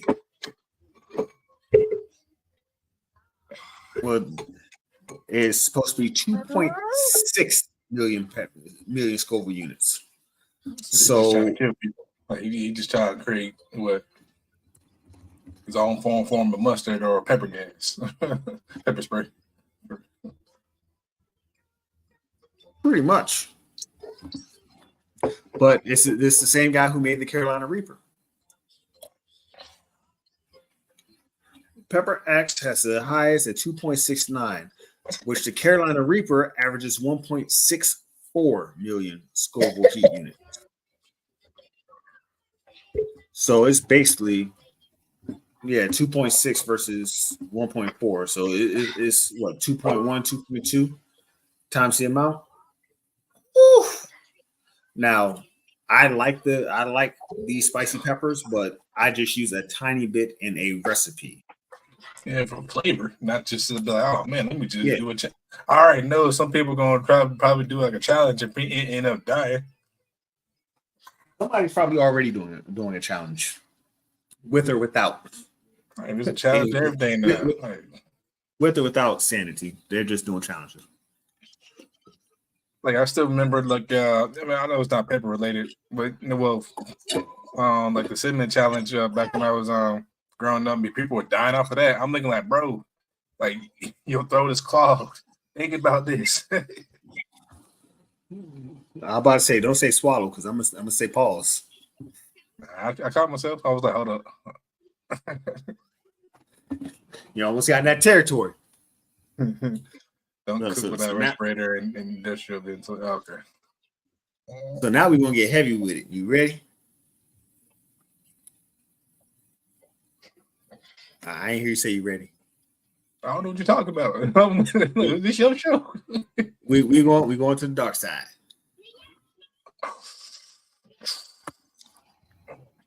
We're going to talk about everybody runs from. Well, I can't say it. For me, I can't say run from it. For me, my life lessons have taught me like death is supposed to be celebrated. You know, I know there's funeral, people crying, or whatever, but for me, I'm celebrating like the person's like memory. I'm celebrating the person's like journey to all their life. Their life, like without this person, this generation wouldn't happen. This generation wouldn't happen. And definitely, this generation would have happened without that person's sacrifices. You know. Yeah, for me, I've had an acute fascination with the elements of death, like what really happens. You know, how do people continue on? Like, I always wondered, like, you know, is there a point where you say you ran or you survived? Running and surviving are two different points. Some people will say, oh, that could be dangerous, and they just won't do anything that could even, if they think that there's a remote chance that it could be dangerous enough that they could die, they won't do it. Like, I mean, even, you know, if it's like, oh, if you run too fast and scream at the same time, you could die. They just won't do it. If you hold in a sneeze, you can have an aneurysm and die. Like, they wouldn't hold in the sneeze, just because of that, not because of actually, whatever else. Just, I could die if I hold in a sneeze. I gotta let it out. But for me, it's like, do you know that you're dead? Like, could it be one of the things where after you die, you kind of watch things continue as if you were still there? Things like that. Like, instead of, we may know that you're gone, but you may be kind of in a system where you're like, okay, this is what would happen if, life had continued for you. You see what happens if you were there longer to raise your kids or whatever, stuff like that. Or is it just the darkness? Do you go to heaven? Do you basically get reset like the Disney movie where, people die, they go through and then they get their new body and they live another life, things like that. We don't actually, right. We don't actually know what really does happen, but I mean, people are just, people do a lot of stuff to not die. It's so much stuff that is done. Oh, if I do this, I'll extend my life, or, now wanting to be healthy and live longer. Sure. But isn't there that 50-year-old guy who got like all those surgeries to like make his heart younger and all types of stuff like he spent like $5 or $6 million on random surgeries and methods to try and maintain his youth, not even looks wise, but to try and keep his body younger, some wild stuff like that. And I was just like, wow. And for me, as far as that nonsense, or I don't know. Like as I get older, like I'm looking like forward, towards me getting older, seeing how his generation or my older generations, how that plays out, or how I put a stamp on it, how like my elders put a stamp on mine. Definitely. I want to play I want to play my part. Like I want to be like give it now turns to like instead of physical like basketball or whatever, just like sit back and give wisdom. Like I don't take it as like oh man, like I'm this this close to death. I'm like like our time, like each one of us that has our expiration date. It's gonna happen. So for me, it just depends how you look at it. Yeah, for me, that's sir. For me and death, I have no fears about death. I have no qualms with death. You have to understand that death has the part of life. If you don't have death, life doesn't mean anything. Like it literally does not mean anything. If we were never going to die, you could just go through just doing dumb stuff. There would be mass chaos over here. Right, for 50, 80, 90 years, and then all of a sudden decide, you know what, let me get my stuff together. Let me do what I'm supposed to do. Like the fact that there is death. Go ahead. I'm saying like people be jumping up, will be probably jumping up the Empire State Building just for the hell of it. Like, I'll be all right. Or people will be like skating down Grand Canyon just for the hell of it if there wasn't death. You know what I'm saying? Right. It's going to hurt for a few years, but I'll heal. Right. But like me, like the fact that there is death gives me more incentive to do what I need or what I want to do. It makes life better that there is an actual end. Something will eventually happen where I can't just be like, okay, I got another day to do this. It gives life more value and more meaning that it's not just endless. That it's not just like, hey, as long as I don't get shot or I don't get hurt to a certain level, I can just keep living on. Because then people would just literally, their house would be their bubble, and they would just be 150 years old. How'd you make it this long? Well, the building hasn't collapsed, and I haven't left the house. Yeah, there are people like that, sadly, though. But mentally, like you can't blame them, or do something like traumatic, like to that point, to where like they won't step outside. Like I forgot, I don't know why we're talking about this. I'm thinking about like numerous Family Guy episodes. especially with the one where Death broke like had twisted his ankle and he was out for a little bit. Everybody was going wild, and then the time where Brian took care of that old woman named Pearl who left didn't leave her house for like 30 years. Yeah, like my only obligation, and literally my only obligation, and my mom will hate this. She would hate it so much. My only obligation is to make sure that she doesn't have to bury me. I see that. This is my only obligation. Outside of that, there's no holds barred. She already knows I'm the most antisocial. Yeah, I'll give her that. But I'm probably the craziest, and I probably am the most dangerous out of her 3 kids. That belongs to my second, no, youngest brother. That's the number. How can I say this? I'm the oldest. The next oldest out. Yeah, I think the next oldest. Cool. I'm a 1 out of 5. So yeah, definitely. Yeah, he's definitely the second oldest. Yeah, that's what I'm saying. I'm thinking like, what's the proper term for it? Goes to the second oldest. All right. For me, I'm more calculated and stuff before I try to do something and for me, I still want to go like skydiving or stuff like that. Like I've been like snowboarding I've been like snowboarding down huge Alps and stuff. And I enjoyed it, but yeah, skydiving is definitely on my list. I just want to do it. Like for me, like I love like roller coasters and stuff. Like I love riding roller coasters and stuff. So like heights to me, not really. I don't know if we really, I feel like we kind of covered it, but why do you think people are so afraid? Is it selfishness? Is it wanting to be around for family? Is it fear of missing out on what could be? Yeah, fear of missing out, or like oh man, I haven't like done, like you said earlier, I haven't done what I need to do yet. There's so many things I haven't said, to this one person that how I really feel. Just pretty much for me, in my opinion, just missing out. Like, Andre 3000 said it himself. He literally said, "Everybody wants to go to heaven, but nobody wants to die." Mm-hmm. Everybody's terrified of dying, but they're talking about when I die, I want to go to heaven.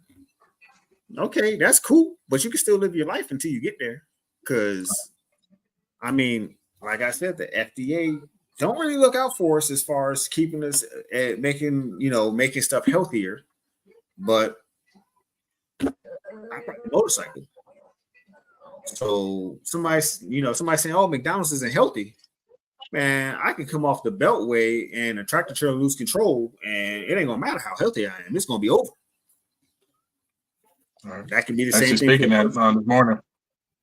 Speaking of this morning, besides that, I forgot to tell you that I got involved into another crash because I don't know if there was like a bear or a huge ass dog. I couldn't get a picture of it, but it was like an animal. Just say that there's an animal. I guess like 2 cars had hit, and the 2 cars total. Like the 2 cars were like done, and there's like paramedics were on their way. I'm saying like, yo, you just like never know. Like, might as well just like live it up now, because like something like that doesn't really happen. I guess in the bigger cities, like if you're in the country, you all heard about deer jumping out, cars hitting deers, and then deers getting up, walking off while the car is total or whatever, and the person sadly that passes away. So, but yeah, that happened to me. Almost happened to me this morning. Thankfully, I sorted that out. And then that part about the motorcycle. Slamming their brakes that happened second. So I'm thinking like, man, what's going on, bro? Dude, I'm looking around like, yo, what y'all so they was just trying you today. Real. If a motorcycle would have hit that bear, the motorcyclist would have been done. Like, you have the cars like gear. If you have the quality safety gear, yeah, you could survive. As long as you land, you don't land on your neck or anything. But yeah, if you don't have full safety gear and you hit a bear, like it's over. You're just flying. It's gonna look like the game Road Rash, like literally. Oh Lord. Yeah, but thankfully, I think the car, like one was like a one F-150, the other one was like a mini man. So, man, I ain't see any like bodies like laid around anywhere. I just saw like maybe one or two. Like one woman was on the phone, and another one dude was on the side of the road with his like head down. I'm going to assume he has a concussion or brain trauma, but yeah, that's about You it. could have whiplash also. That too. So, well, based on what you just said, why are you not afraid of death? I don't know. It just never like I know like it's gonna happen. You know, my mom, well, not my mom, well, not just my mom, but the people that raised me just made it to my head that it's gonna happen one day. So just do, again, like you said, live life, accomplish what you want to accomplish, and do what you can to help the next generation. And that's what I'm planning on doing. Like I know time to go is gonna be I don't know what my time to go is, but I want to leave my mark. And I'm not talking about leaving like a lasting, like a Hall of Fame legacy. That I know that can happen to like the 0.1% of humans, but like just like long enough to where pretty much like 'cause I know for me, I won't forget my my contribution that my grandfather have done. Like, I think like his accomplishments or whatever, what he's done for our family is like it's forever burned into my brain.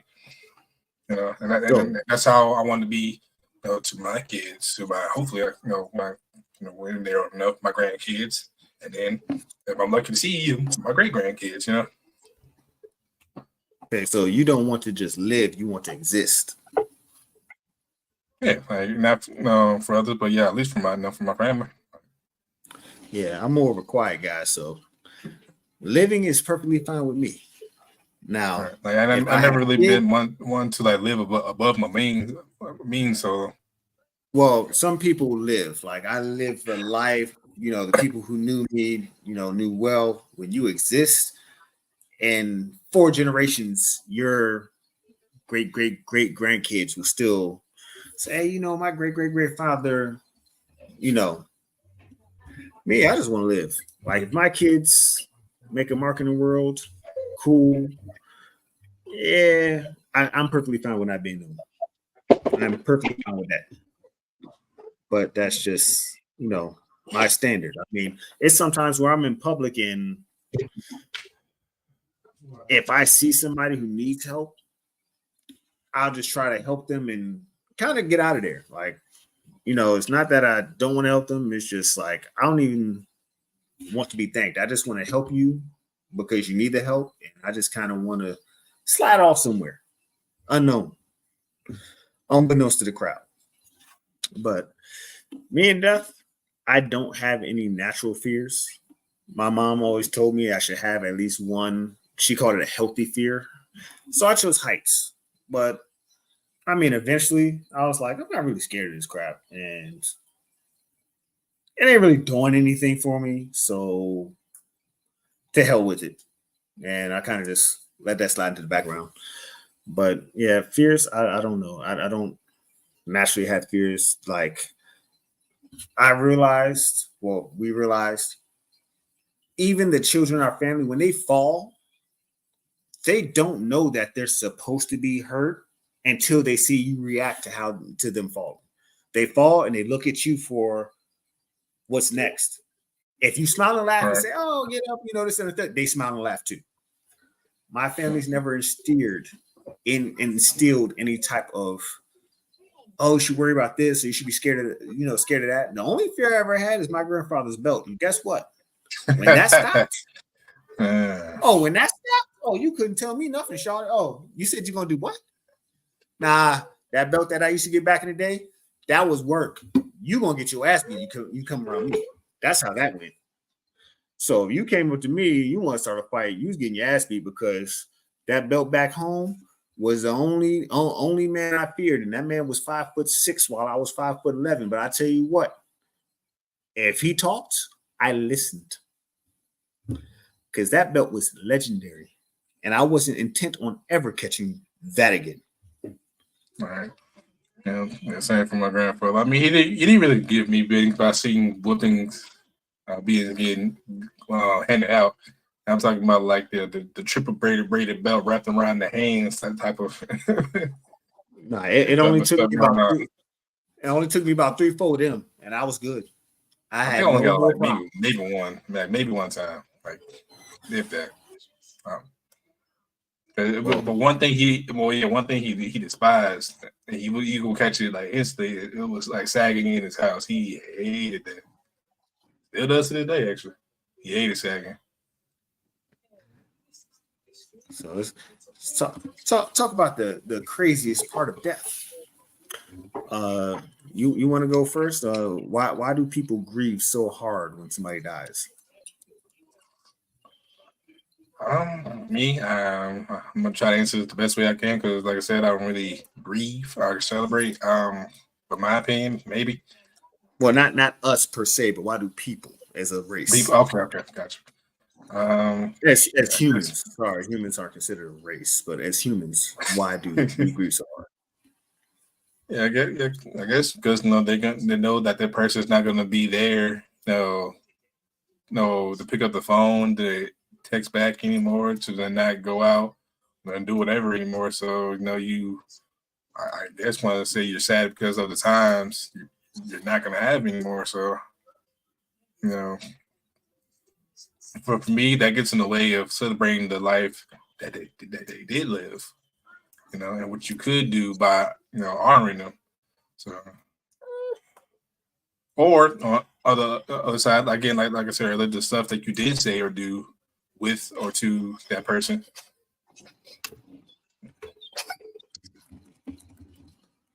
So, I mean, to me, and I've always felt this way, and I know people are like, "Oh, you're such an asshole for thinking this way." Man, stop being so goddamn selfish. That's all that is. I mean, yeah, I grieve, and even I know I'm an asshole for grieving. These people have lived their life to the best of their ability, and even though it could have been a violent ending, it could have been a criminal ending, something that somebody criminally brought. Somebody could have killed them or crashed into the car, and basically that person's drunk driver selfishly may have taken them. If you believe in this almighty God being, I believe there could be a God, there could be gods. I don't subscribe to religion. I'm more spiritual. Do the right thing at the right time as often as you can. Nobody's perfect. I just try to always do the best thing that I can as much as possible. I'm human. I fuck up. Sometimes it's not even fucking up. Sometimes I'm just doing asshole things. That's just how humans are. We have our "this is for me" moment. Every human has it. But when somebody dies, I feel terrible and I feel bad. And then I have to remind myself that if I believe that this person is going on to a better place, why am I upset that they're gone? The only reason I'm upset is because I'm being selfish. I'm going to miss this person being here for me and for my comfortability and for really myself or for what they might have meant to somebody else. But at the end of the day, it's still complete selfishness. You believe somebody's going to a better place, but you don't want them to go. That's like you believe this person could become a millionaire, but you do something to stop them from becoming a millionaire because you feel like if they get rich, they're going to move away and you won't have the same friendship. It is almost literally the same thing. You can't be upset that somebody's going to heaven. You're only upset that they won't be where you want them to be, where you need them to be. I mean, if they're going to heaven or if they're watching things continue on in life, I want them to see me doing the best thing that I can do. That's all I want them to see. The best thing I can do. I don't want them looking down and like, damn, like he's really missing me. I don't want you to feel bad that you're in heaven. Like that, it just to me, it just really all seems like people in their own selfishness is why they grieve as hard as they do. And yeah, it does suck losing somebody. But you know, people don't live forever. You just got to make the best of what time you have when you have it. And I'm terribly guilty of that because I don't like to bother people. So my mom texts me every morning. And if she didn't, I probably wouldn't text her every day. I just don't like to bother people. Sometimes I text people, and after about 4 or 5 texts, I try to leave them alone because I don't want to bother their whole entire day. I know they got stuff to do. So a lot of times if people don't reach out to me, a lot of times I don't reach out. I might think about you, and I'm like, damn, I hope Jay's doing good today. Hope everything's going well for him. But I won't always text because Jay has stuff to do. Jay has brothers and sisters. He has a wife. He has kids. He may not have a time, but I will text every once in a while. Say, hey, just checking on you. Hope everything's well. Just to make sure that you're in a decent space. I mean, I'll start this one. Like I said earlier, I think it's either you meet God or the gods that, it could be one, it could be multiple. And,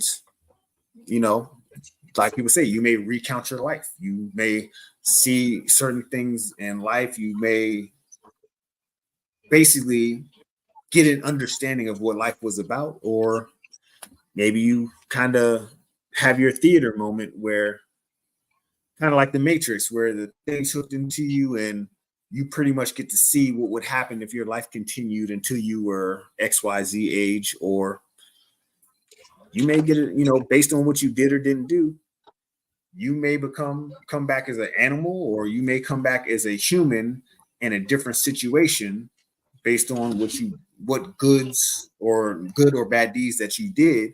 So, okay, well, you look down on these types of people. Now, this life, you're going to be that type of person, and we're going to see how you perform. You may be a rich person in this life, and these poor people, this, that, and a third, and you're now going to live life as a poor person. And at the end of that life, to say, hey, this was your life before. This was the life that we gave you, because your life before, these are the people that you hated. And you may not know this until you go back to meet God or gods and review your life and find out why you led the life you led.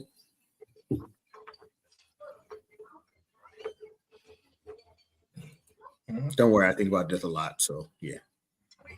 It's natural. Nothing wrong with it. Like I said, I often think about, I'm saying, like say, if heaven, like I say, if heaven or hell exists, or is how if afterlife is what we make it, or say, or if whatever evil is what we make it, because you read in all the time, the Egyptians believed in the afterlife, believed that, hey man, what you bury you with your belongings, so you can have it in the afterlife. So people believe in reincarnation. You know what I'm saying? Again, heaven or hell. So you know what they say? Curiosity. There's a whole bunch of stuff. Right, there's a whole bunch of stuff that got on this. I mean, what I'm saying? We believe, burying, having funerals, making sure the dead body is all, if you choose to, or if you don't choose to cremate, dead bodies all, looking good, pursed up, bury them 6-7 feet into the ground. The Egyptian believed in taking your brains, your eyes, what was left, putting them into a jar and mummify you. Then doing that whole process. Again, other cultures believe in burning your body. Burning your body. It's like a whole form of cremation. But burn your body, put it on a sack of wood or papyri. Am I saying that right? Yeah. And you just watch you burn and then celebrate, afterwards. So there's different stuff. So, or Norse mythology. Did you see the Egyptian queen's tomb that they uncovered that had 5,000-year-old jars of wine? I saw that, and I'm thinking y'all need to leave that stuff alone. One of these right, times. Like me, I'm a person that believes in spirits. I don't believe we're just here on Earth just kicking it. I'm saying, by ourselves. Right, y'all keep on pulling out these tombs. Like, why are you even If a graveyard is sacred, why is the Egyptian tomb not sacred? Right, like y'all gonna mess with the wrong tomb, and then like there's something that we can't reverse. Right. It's just like they go to the polar ice caps and start drilling. And I wonder what microbes of germs that we could find that's in the polar ice caps. I don't know. Some stuff that you don't have medicine for. I mean, Right. you're lucky it froze there in the first damn place. Why are you trying to uncover it? Or how people are trying to bring back I'm saying bring back mammoths. Reason why they're extinct. Woolly mammoths. You bring them. You bring them back. What are you going to do when they start running wild? I know it sounds like it's gonna mess up the food. Mess up the food chain too. Right.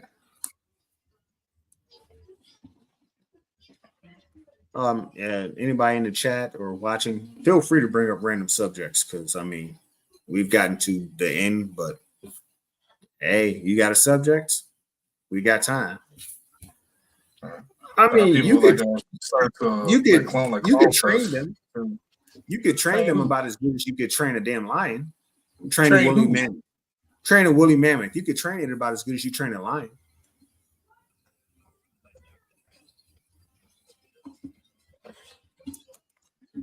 Shit, you could train them if you want to. That's just like Jurassic Park. They thought they could train the raptors. Yeah,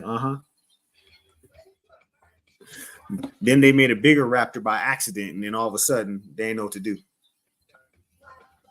Or how like a couple. I don't know if y'all ever watched this video or heard of this. Long story short, lady a lady brought her pet monkey over, or a lady put monkey over to her friend's house. Long story short, this 200 pound.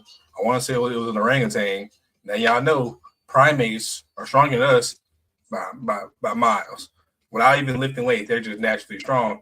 And they thought it was a good idea to keep it to right. And they thought it was a good idea to keep it to like somewhat fully grown.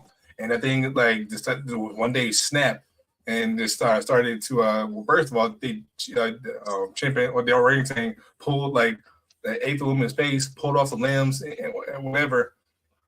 And then you hear the woman on the phone on the distress call saying, like, "Oh my God, there's a chimpanzee here. I need must see the police. Come here, shoot it." I'm looking like, yo, why is this thing outside of its natural habitat in the first place? People. And I'm saying like, you think I'm not saying that we can't, but I'm saying, I'm saying woolly mammoths is a whole different thing. Woolly mammoths are upper echelon of the of elephants. You know what I'm saying? We think elephants are big. Hell no. Right. That's like I think some scientists like, yeah, if we could bring back the megalodon, the what? Why are we doing the 50-foot shark? Do you realize that cruise liners are at risk? A 50+ foot shark? The entire U.S. Navy will be at risk. Bruh, like, you realize a 50-foot shark would eat half of a gray whale for like lunch? Because the bigger those sharks get, the more often they have to feed. There's going to be a lot of things going extinct. Because if you think about 500 of them, just 500 in the ocean, gray whales are almost extinct. Baleen whales are going through it too. Like, there's a lot of whales that would just, it'd be a wrap. The whale shark, they're not that fast. Like, a megalodon is a giant great white shark. The whale sharks are harmless as hell, though. But yeah, they're harmless. But I'm saying a megalodon would just be like dinner, and he can't even swim fast. Bet right. You go out on a 20-foot yacht, and that joint would just knock the yacht over, like it was nothing. A 52-foot shark, you would have to have at least an 80-foot boat just to even feel safe. You imagine going out, what do they call it? Going out on a Carolina skiff boat. He could eat the whole boat in one bite, you included. Nah, y'all don't. I don't think us as I don't think us as humans will be satisfied until like the stuff that we say like that we see as like science fiction comes to life. Because I promise you, like and we talked about this in Discord heavily. Like yeah, people ain't gonna be satisfied until like the stuff that we see like on like iRobot, stuff like come to life, and then like the robot, even the AIs are starting being like more heavy now, like more heavier now than it was in the past. But like like we have genre, we have literally movies like the Terminator. You got to watch Black Mirror, that one episode where the robots took over. Like Yeah, I saw that on Netflix. people have told you what will happen if you keep on messing with artificial intelligence. Have told you. Did you not hear about the plant in Japan that was building the AI robots, and one of the motherfuckers went online and literally started killing people, and they damaged it while trying to take down the other one that went crazy, and they caught the one that they damaged downloading schematics on how to repair itself. It literally was like, damn, I messed up. Oh, my bad. Let me hack into the satellite so I could download the schematics on how to fix myself so I could go kill some more of these humans. Like on its own, they thought he was down. They caught him downloading how to repair himself. Like I understand. Yeah, I was like, why are we doing this? Like, why are we messing with? I understand technology is supposed to advance, yada yada, but there has to be a pause or breaking point. I mean, there's some scientists who are like, yo. There's scientists who are like, yo, AI has gone as far as it needs to go, and we do not need to advance it anymore because look, Elon Musk is an unstable somebody. And even he said, yo, we need to slow this down because this train's going too fast and we're going to lose control and it's going to be a wrap. If they get smart enough to the point, I know a lot of shows, movies have said this. If AI gets to the point to where it figures out like humans are the problem, we're done. They're gonna realize the biggest problem to Earth is humans. If we get rid of the humans, then Earth can go on for who knows how long. And then they're gonna start building more. The aliens gonna come back and be like, "Yeah, where's those humans that we made? Hey, what the hell is this going on?" Right. Like prime example, like when COVID happened, everybody was supposed to be inside. Look how much vegetation grew around the world. Hell, I think that somewhere, I forgot what country was it, but the animal that we thought was extinct came out of hiding because, you know what I'm saying? Like no cars, no poachers or whatever to harm it.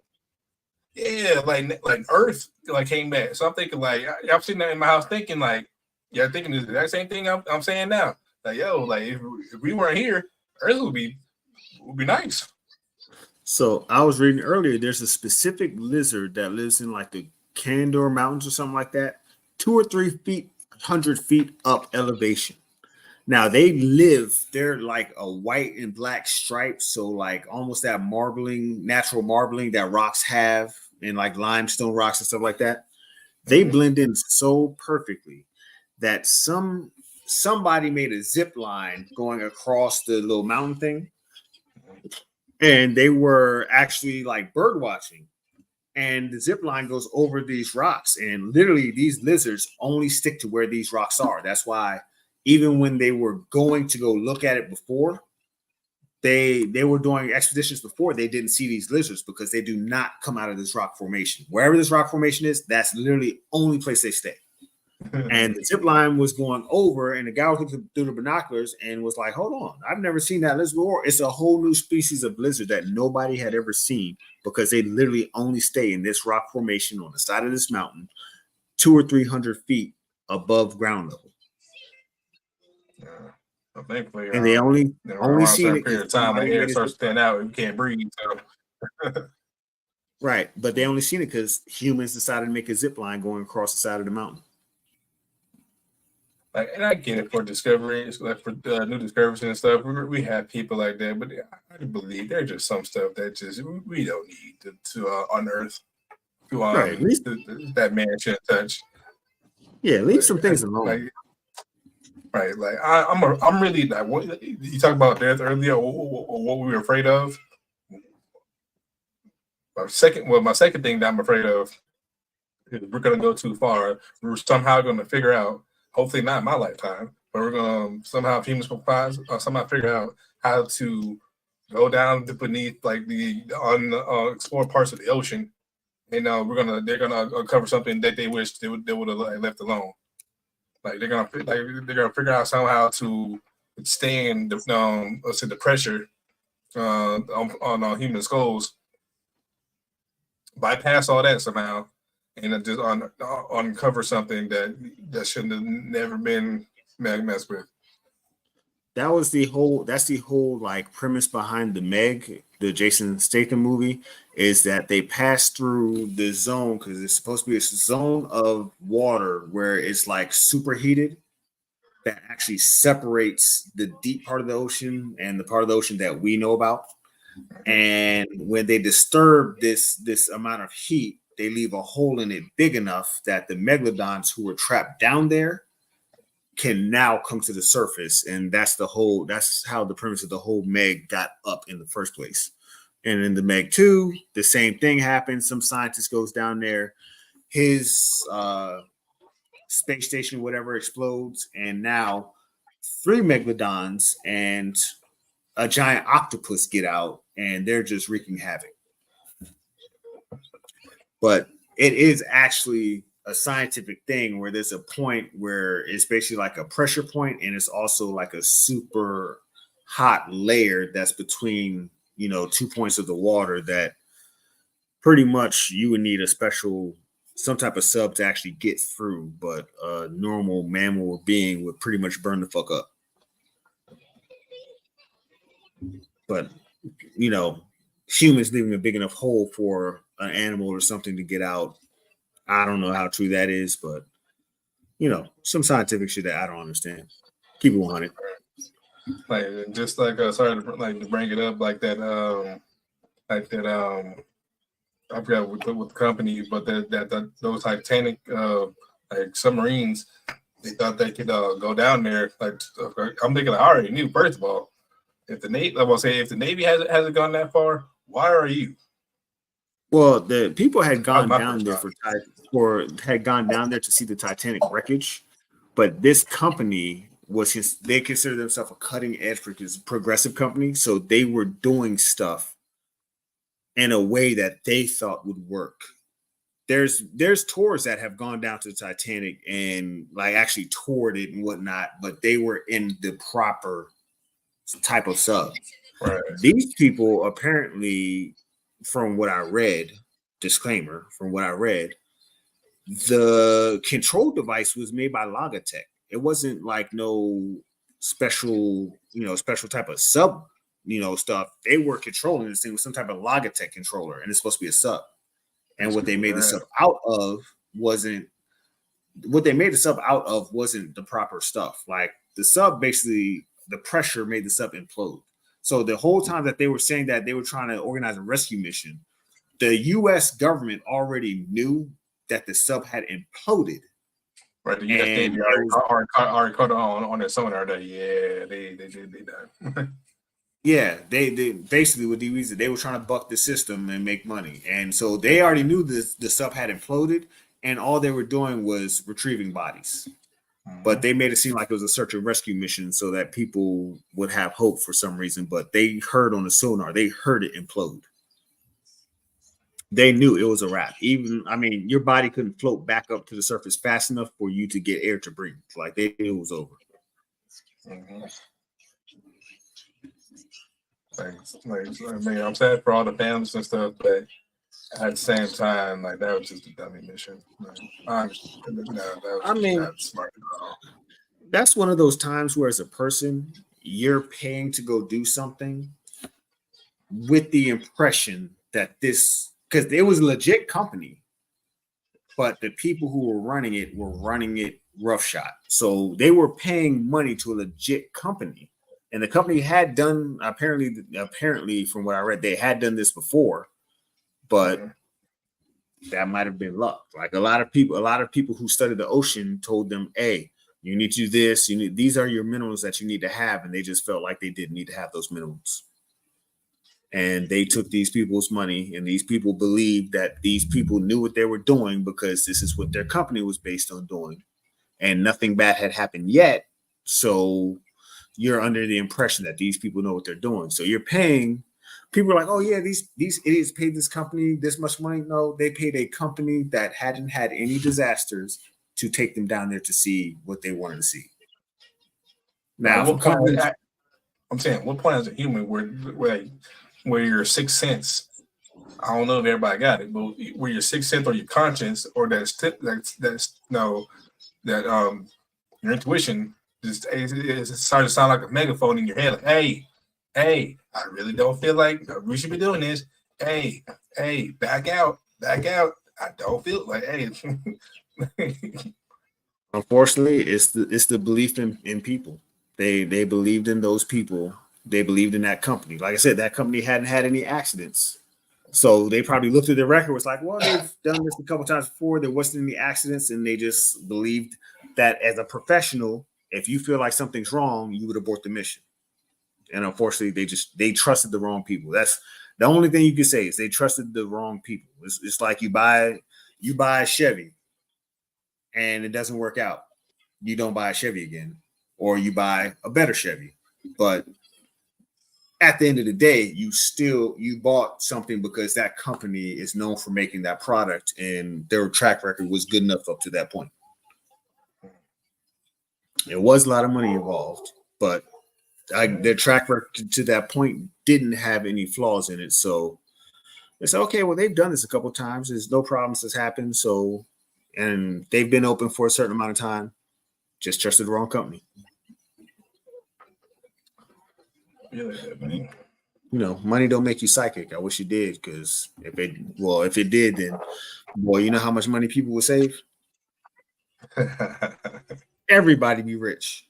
Hey, I can't buy no damn Snickers bar. I'm trying to get that 500K so I can be psychic, and you know we could really get up there. Right. It just be like that sometimes. Hey, I've trusted some. Well, we've all trusted Toyota. Their gas pedals got stuck.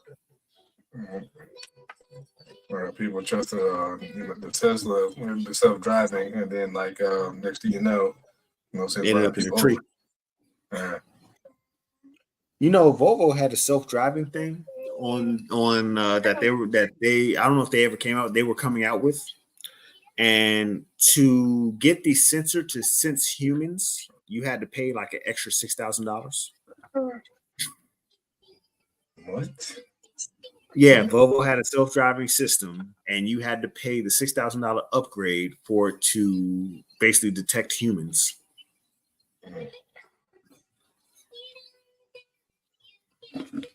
So yeah, there's a lot of trustable, quote unquote, trustable companies that we have trusted that have tried to come out with some things that just didn't make any sense, and luckily they reconsidered and realized that if we charge people upcharge so that their self-driving vehicle can detect if a human is walking behind it or in front of it, it's going to cost money.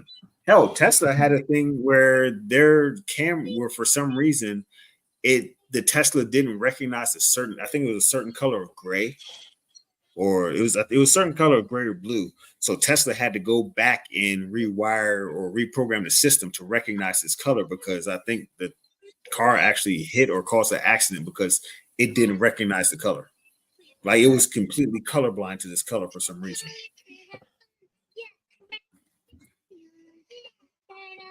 So, I mean, wilder things have happened. And yeah, like Dweezy said, those owners were true adventurers in their words. So they didn't listen to anybody who was actually a professional at going that deep in a device.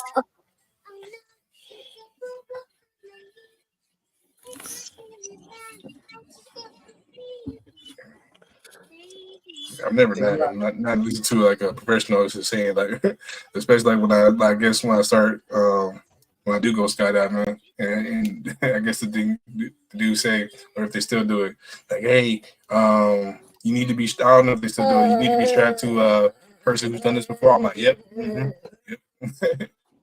Yeah. Matter of fact, who's the oldest person you got? Who's been doing this longest? I'm going with you. Yep. Right. But also some people, I mean, when you're doing stuff like that, you don't know what's not safe and what's not normal if it's your first time. So if you strap to this guy and he does something that isn't right, as the person who's not a professional or the person who's never done it, you would never know. Like you be clueless that, hey, hold on. It's not like you're like, hold on. Why don't you have that third strap that he has? Oh, don't worry about that. That's just a small parachute, but the big one always opens. Bruh, you could have told me that before we jumped. I've seen so many times. Well, I've seen so many times where the parachute, the big parachute, I would say they were going so fast and they opened it at the wrong time to where the force of the wind like cut a hole into the parachute and they were screwed.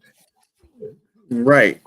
And like I said, if you jumping with a guy and you don't know why he doesn't have a third strap until he jumps and he says, oh yeah, that's a small parachute. We don't need it. You'd be like, wait, what? So like those people didn't know these guys are controlling this stuff with the Logitech controller instead of purchasing the Microsoft controller. You get down there and stuff starts going wrong and you're like, oh, is that normal? And the guy who's running the joint says, oh yeah, that's normal. It happens all the time. We'll be fine. All you can go do is kind of say, oh, okay. And then you hear the creaking too much and you're like, reverse, no, we need to get out of here. By then, whoever's running the sub might be like, no, we're fine and keep going. Like, what are you going to do? Start a mutiny? Then you really have a problem. Hearing that shit disconnect, bro. First of all, Logitech, why would you would trust something you can find at Walmart for $20? That's my thing. Not $20, Brad. Come on, Logitech at least costs a good $50. Okay.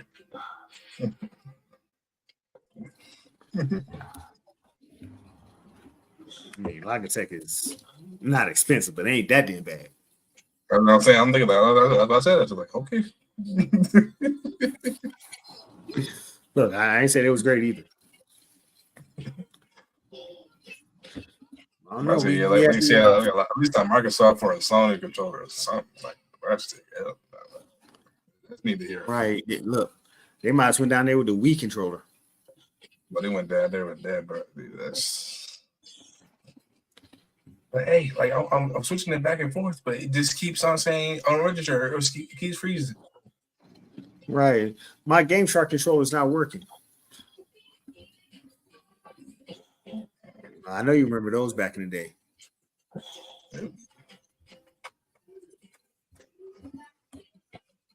Wow, not even Bluetooth, IR wireless. Good Lord. Good Lord. My man went to the way back machine, back to what, GameCube? Nintendo 64. I think GameCube was fun though. Yeah, GameCube was fun though. Yeah, it definitely was back in the day. It was. You got me through.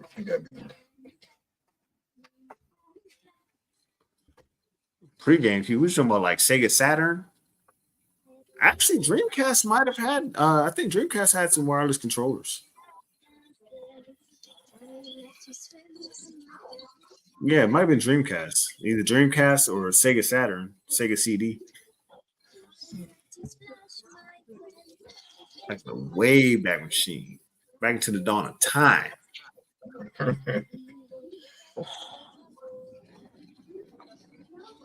Ain't no PlayStation playing wireless. I was always stuck to the to the wire. I always had the wire controller. So actually, he is right. They did have a little. It was almost a memory card size thing that you actually stuck into it, and it read the controller. I think it was the black controllers, I believe. My family, I didn't see it. I worried about it. Yeah, it was the black controllers. They had those black controllers. I got my two controllers. I was happy. Right, any controller is good for me, as long as I can play. But I do remember they had the black controllers that had the little IR thing in them and the little battery pack. The things I think that might have been the first time I ever bought rechargeable batteries. Thought I was doing something. How you dropped this touchdown pad? That's crazy. I remember the Dreamcast had a little memory card with the little fake pixel video on it that you could look at the Dreamcast controller while you was playing. Especially Virtual Fighter for Dreamcast. And that's ball game. Who won? Jaguars. In the Saints, though. I could have sworn I told somebody the Jaguars would win. Yeah, for me, like I know the Saints have players, but I just don't believe. I never believed in Derek Carr. You mean to tell me like you could get it done with Devontae Adams, Hunter Murfro? You know, I understand like people were unhealthy, but still though, like you had multiple weapons throughout the years, and now you come to a team that has more weapons that you can ask for. You still can't get them that. All right. Derek Carr is like Jared Goff. You have to put him in certain positions that give him certain options. Like you have to call a play. These are your 3 options you need to focus on. And if this is open, then look over here. But this is these are your progressives. And if all else fails, look over this way to see if anything's open. That's what you have to give Derek Carr. You cannot give him a 3 wide, tight, 3 receivers, tight end, and a running back, call a play, and let him decide his progressions. You have to tell him, you look here, you look here, you look here, and if that doesn't work, drop it off in the flats and let the running back do what he can. You have to give him direction. You have to give him the play and direction at the same time. And that's what Sean McVay did for Jared Goff in Los Angeles for the Rams. What Sean McVay did for the Rams when Jared Goff was there is he gave him the play and he told him what he should be looking for at the same time. And he got sick of it. And that's why he mortgaged the house to get Matthew Stafford. Because he said, I'm sick of basically putting him where he needs to be. And he's still making mistakes. If you ever look at a play call, Sean McVay calling into Jared Goff, it was like a 12-second exchange. When Sean McVay calls in a play to Matthew Stafford, is a 5-second exchange, and Matthew Stafford does the rest. You can literally see Stafford how. That's it. Matthew Stafford said, "Cool, cover's not open." Nah, fuck it. The play did already. Right. I mean, Jared Goff did the same thing Kirk Cousins does. This is my number 1 receiver. If he's not open, here's my number 2. If he's not open, just throw it to the number 1 receiver. Like, that's literally what it is. It's just force feeding somehow. Like, the first game Cooper Kupp came back from injured, man had 200+ yards. Like, what the hell? Like, you miss him that bad? I've literally seen Kirk Cousins be facing this way and throw a pass this way. He's running from the defender and just throw a pass this way in the direction of Justin Jefferson. And it'd be a catch. And people are like, and Kirk Cousins made the throw of his life. I'm like, he made a throw running for his life. Right. That's how I caught it. Right. He made a throw while running for his life, but he didn't actually make a throw of his life. He just ran and threw it and said, please, Justin, save me. Right. Just how Matthew Stafford had Megatron. Bro. And you know what's crazy? Right. They literally said his range of reach was the size of a garage door. His hands are ridiculous. Well, they fucked up now, but in his prime, his wingspan is ridiculous. But not even his hands, like his reach and his vertical was literally like if you can throw it within 9 feet of him, he can acquire the ball. That is insane. And the fact that I watched the ball within. You said what? The fact that I watched that, that one of his infamous catches where he caught over 3 people. Like I watched that live. It's even more insane. I looked at my mom. I was like, "How the fuck was that possible?" I don't know if you use those words because you're still here, but nah, she let me. She looked at me like, "Boy," but then she looked at the screen like, "Yeah, you're right." She's like, "It was crazy, but you pushing it right now." Yeah, it was one of those moments. I'm gonna let you slide on this one, but next one, yeah, you ain't making it out of here. And the next thing, one of those feats where Julio Jones had a 300-yard game on us. I'm thinking like 300. Why? Some receivers don't even make it to 700 in the season. This man is halfway to that mark. One In game one against day. us. So many people got fired up that game. I'm glad. Unfortunately, one of them probably could have been a coach that could be the head coach now instead of who you got. Listen, man. With that, I just hope Right. I don't know what we're doing. Like, I really Weezy don't. said you ain't have to bring up the pain. Weezy, I done witnessed the same amount of pain games as you have. Like I got it all. Like Right. I ain't gonna lie, bro. Like the 2010, I almost didn't make it. Like I really almost didn't make it. It was so bad. Like 2010 was so dark. It was just so bad. Thank God the Lakers won the championship that year. Okay. I just don't know. So if they did bring back the Megalodon and it ended up being a huge mistake, how hard do you think it would be to kill them all off? We can't. Nah, I ain't gonna say we can't, but we probably have to bring back the nukes or whatever that calls Japan to ceasefire and quit. That'll be the nukes. So Or to build or build a bigger one, because I'm thinking like, I'm thinking about the size of a megalodon. That's at about my work, maybe. So you would not be able to actually kill them off because of their size and general muscle stature. They were believed to actually be able to live deeper than we would be able to reach them as far as artillery wise.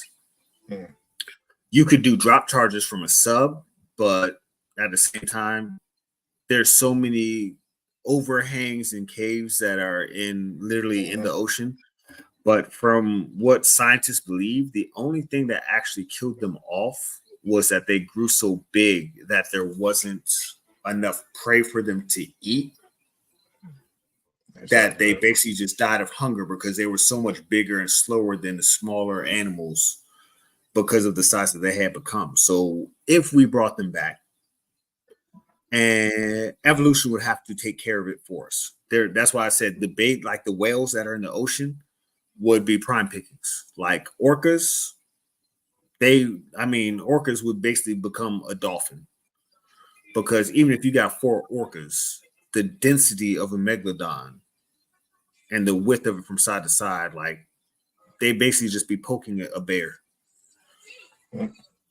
Because orcas can attack a great white, but orcas jump a great white. They don't take a great white on one. It's 3 or 4 of them. They wear it down and attack it from multiple sides. So until the great whites which would be on their food chain, the orcas, which would be on the food chain, whales, until they run out of food, there's not really much that we can do. I mean, we are just not equipped to say, okay, we're going to eliminate them. Like it would take us probably 4 or 5 years and a hell of a lot of plating on a sub to even be able to get deep enough to attack them. And let's keep it 100. They're going to be able to actually see the sub before the sub sees them. I mean, maybe if you use heat signatures, it's possible, but you wouldn't truly know where they were. And as far as subs go, subs probably aren't much bigger than the goddamn shark itself. So, I mean, it depends on what size sub you're using. It depends on the sub. But you talk about a full range like a Navy submarine, you may have a chance. Maybe.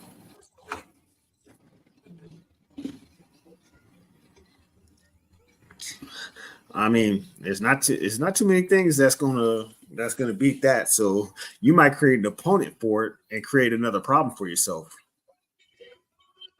Like how they did in the recent Godzilla versus Kong. Like they were trying to create what they mean to create Mega Godzilla, but Mega Godzilla was whooping Godzilla's ass. Then Kong had to pop in back and shoulder and help out. I don't know if y'all watched that movie, but Godzilla was getting his I ass watched whooped. it. Godzilla Was getting mollywopped. I was like, fight back, fight back. Oh my God, fight back. Come on, get up. Where you at? Help this man, please. I know you got beat, but he ain't supposed to go out like this. Yo, guys, it was getting smacked around like a domestic dispute. I was like, Lord Jesus. I was like, yeah, I don't know. I think Apple TV picked up like a series. I don't know if it's like a new movie or a TV series where supposed to have like the legend, the company, the legend. Yeah, supposed to like continue on. I don't know when the next monster movie is gonna be though. I can't. They're doing a Godzilla Monarch, which I think is supposed to like show Monarch, more of the super and whatever super kaijus is what they call them. They call them kaijus. So show off the super kaijus to some extent. I'm not sure exactly how it's going to go, but because we saw a lot of them at the end of King Godzilla versus King Ghidorah, but they were like more like tier B-ish, tier B, tier C. Yeah, but I mean, some of them is like it's like, how did they decide who teams up? Like, I don't understand this. Hey, oh boy, hey, you remember I helped you a couple thousand years ago, right? I'm gonna need you to, yeah, I mean. And then next thing you know, in the next movie, these two fools fighting. And so it's like, hold on, wasn't y'all just friends in the last movie? Now y'all beefing? Like, I still can't believe Godzilla beat King Ghidorah because I'm thinking, like, how the hell you beat a three-headed lightning dragon? But he did it. I do want to see like a new high quality Pacific Rim because it's just like even the Meg. People are like, oh, it was such a horrible movie. The Meg is a movie that was made by an Asian film company. It's not like one of these American, we're spending $500 million on a movie type thing. It was made as an Asian. And it still sucks. Some of the movies still suck because like what? Like hell, the I'm gonna say it. The Lion King, the real life, Lion King, live action joint. Yeah, live action. That shit sucked. Right, but I mean, like the Meg is made by the Meg was actually made by some small studio and across the wall. So if they would have had a better, like a higher budget to hire better people, because even throughout the movie, it's some of the stuff isn't translated over at all. Like some of the guys are speaking, they're speaking another language, and you just have to read the subtitles. It is what it is. Like you don't see anytime that they're on land, it is not American. Like you can tell they're not in America. They're in the Pacific Ocean over there somewhere, and it is what it is. You lucky you're getting this movie. And I don't think Pacific Rim was one of those movies that got like the actual treatment that it needed to. It could have been a great movie, but for how much sci-fi effects that you needed, some of it was kind of like, look, we working with what we got. Either you like it or you don't. And I don't need all movies to come from America to be huge budget or whatever. But some movies, they're good enough, and you could tell there was room to make it great, but the budget wasn't there to make it great, or they couldn't hire the talent that they needed to improve on certain small elements. But then you have some of your small budget movies that just happen to blow up. Like I forgot. I don't know if you ever watched a movie called. Okay, was it Terrifier? Terrifier with Art the Clown. Yeah, but I mean, those are movies that they don't have the budget, but they have the talent, and that's what I'm saying. Yeah. Like Pacific Rim didn't have the budget to not just acquire the talent, but also like if you look at Transformers, Michael Bay actually said that's like that first like 15 seconds in the first movie when they were in the final city and Megatron was fighting with Optimus Prime. That first 15 seconds took like 3 guys working together 8 hours for that first 15 seconds. So that first 15 seconds took 24 man hours just getting all the CGI and everything correct. And he said that was an average for some certain important fight scenes that 15 seconds took 3 guys 8 hours to do, 24 hours of man hour, 24 hours of work technically, because it's 3 guys by 8 hours. So you can imagine Pacific Rim and these giant things, and you're destroying cities and stuff like that. Hey, I don't have 24 hours of man hours for you guys to work on this one building, trying to make sure that it shatters right. So do what you can in this 4 hours and get up out of here. And I mean, that's what the budget is on some of those movies. Like they just can't waste that much time on certain details. Like you just have to accept it for what it is and enjoy the good story. Well, if there's like a good plot, a good story. Well, I mean, I'm assuming if you're, to say we're talking about the low budget ones that are good movies, they're usually good story, and we have a good story, and we did the best we could CGI wise. All right. And some of these movies that don't need CGI, they just need good talent. They don't always need a budget. But Pacific Rim, that needs a good budget. That needs good talent and budget. Transformers, it needs both. Even though the stories for Transformers weren't that great, the CGI and the budget was huge. Look, and then you got paid to do the cliche Optimus Prime speeches, like just come up with the new one. Almost at the end of every damn Transformer movie, Optimus Prime got to say some patriotic, stuff that I don't be paying attention to. And after he said, "I am Optimus Prime," I click back in. Look, when he popped off on the Fallen, and he blew his whole entire head off. He put the joint through his back and blew his whole head off. And I say, "No, Optimus." I'm thinking like, "Hey, you already made your bed, bro. You already knew this will happen. There ain't no begging now." He did that, and I was sitting there like, "You fucked up now." That's all I can say. Like every time Optimus Prime put that shit, like pull this shit up, I'm like, they messed up. Oh Lord, yeah. Yo, when he was in the back, when he was fighting in the woods and he was whooping all their ass, I was like, look, if you would have just not worried about Sam and just kept whooping ass, that would have been the end of the movie right there. Because he came through them woods and you could look when Optimus is pissed, you can tell. Like when he I forgot the one where he gained all like the powers of the old the cyber the boss that came before him, like he gained all them parts, bro. He whooped Megatron's ass. Yeah, that's in the second one where he transferred the joint from Jetfire. Mm-hmm. Boy, he laid hands. Look, Starscream said, when you run away, you live to fight another day. Megatron was like, he was like, this makes sense. He said, this makes sense. And the Fallen was sitting there like, come on, bro. Man, he beat the Fallen like them hyenas beat Scar. Oh, Lord. He Lion King'd his ass. And then there was the what was the movie right before the last night where where he found the dude who was tracking down and he had killed Ratchet. And Optimus, his whole thing was like, I never harm a human. Once he was like, oh, so you're the one who killed Ratchet. He blew Frazier straight away. I forgot who Kelsey Grammer, the guy who played Frazier. He blew his ass straight away. That was the movie before the last night when he went to go hunt down the I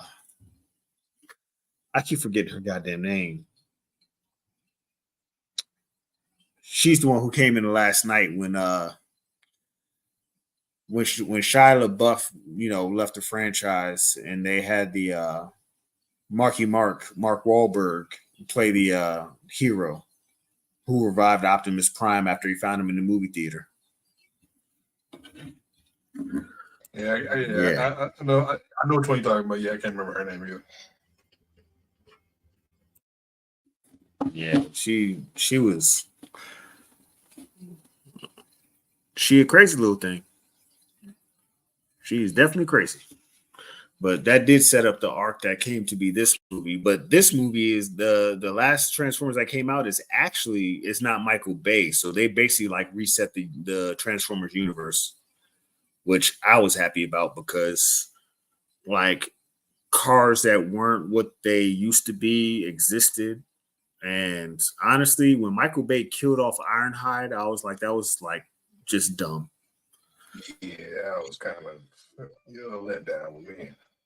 I understand why they did it because Ironhide has Ironhide for most people who don't know, they know Optimus Prime is this and the third. Ironhide is one of the old Autobots. He's older than Prime. And that's why even in the movie, he said, Prime, like stand up, make something of yourself. Like Prime knows going against Ironhide is not exactly, you might live, but it's going to hurt. Like even in his bio, it is said that Ironhide, if you got Ironhide outnumbered 3-1, you're still going to lose. Unless it's Megatron, Decepticons outnumbering Ironhide 3-1, the Decepticons are still outgunned. He's one of them old motherfuckers that you can't kill him. Like he's gonna kick your ass. Like just like the scene before he died. It was 2-on-2. He done shot the other one, threw the other one in the goddamn trash, and blown the other one away. And all I forgot what's his name. All what's his name did was cut the bomb off his back. That's all he did. Ironhide basically mopped the other two up, and old boy just cut the bomb off his back while Ironhide was in the middle of kicking ass and said, "Class dismissed." That's real life all he did. Oh, let me cut this bomb off your back. Ironhide's busy whooping ass. Appreciate you. And that's what that was. That's all it was. So they had to kill Ironhide off because that's all the ammunition. That's the firepower. That's the firepower. Yeah, Bumblebee is considered a teenager. And the Michael Bay universe, Bumblebee is only a teenager compared to the others.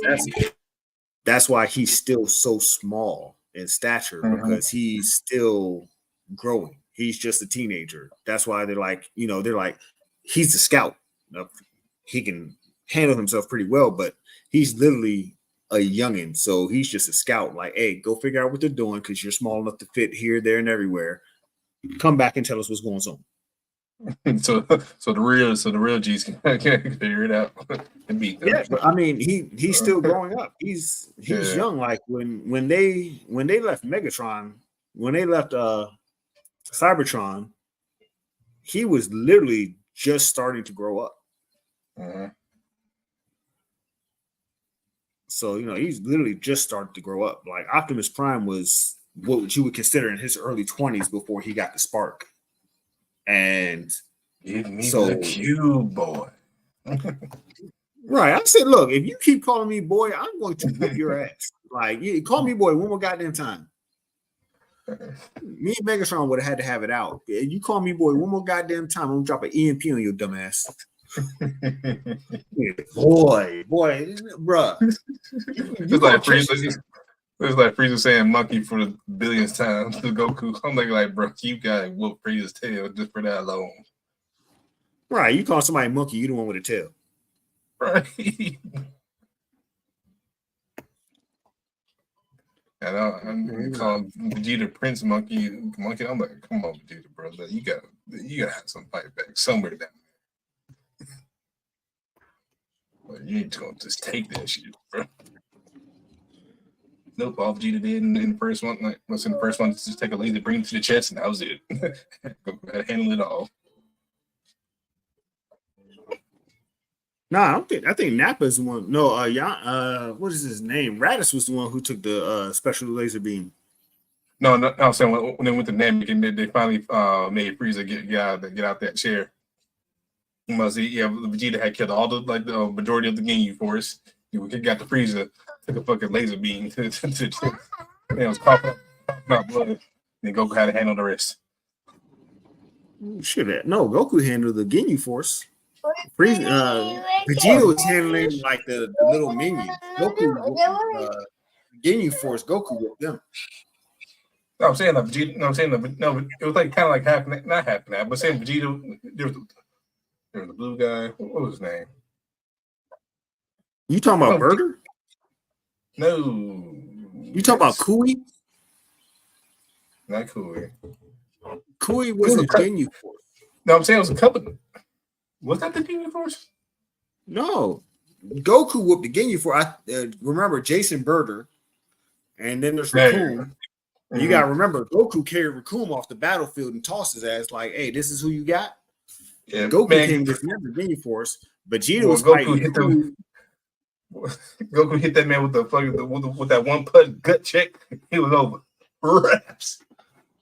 Look, we ran through the topics and now we just out here talking cat shit. It's a hangout session, so I understand if you got to go to sleep. We might not be on here too long, but we might be on here long.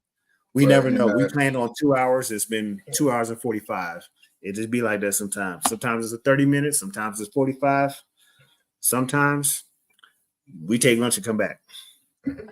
Yeah, actually, I gotta get this on, man. He aggravated now. Yeah, he ain't in for that BS. Yeah. He just gave that look like, what you say? All right. Well, with that being said, it's been a good one. I think one of our longest ones. Yeah, because this Popeye is still calling me. Yo, that's that trust spicy mayo, brethren. All you know, good food. Look, I still got a biscuit, 4 strips, and some red beans and rice left. Nice. It's about to be a problem, and then I'm probably gonna. I'm probably gonna have to cook something to because my 1 a.m. meal that is about to take place after this Popeye, so I can actually go to sleep. Yeah. Well, actually, this might be enough to make it, but I'm gonna wake up hungry than a bitch.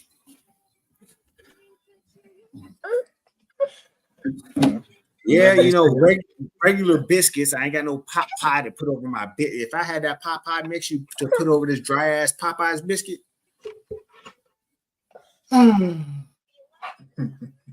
Peace on earth. Oh yeah, that Sunday morning game day grub is gonna be different.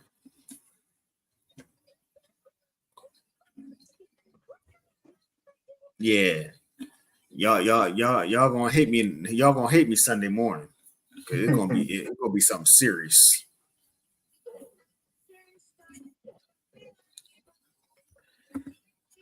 But yeah, I think we're gonna get up off of here.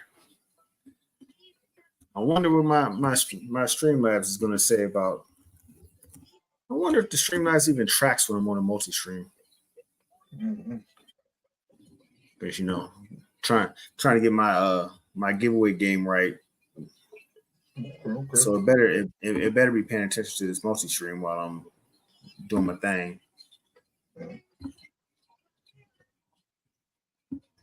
Some bitch.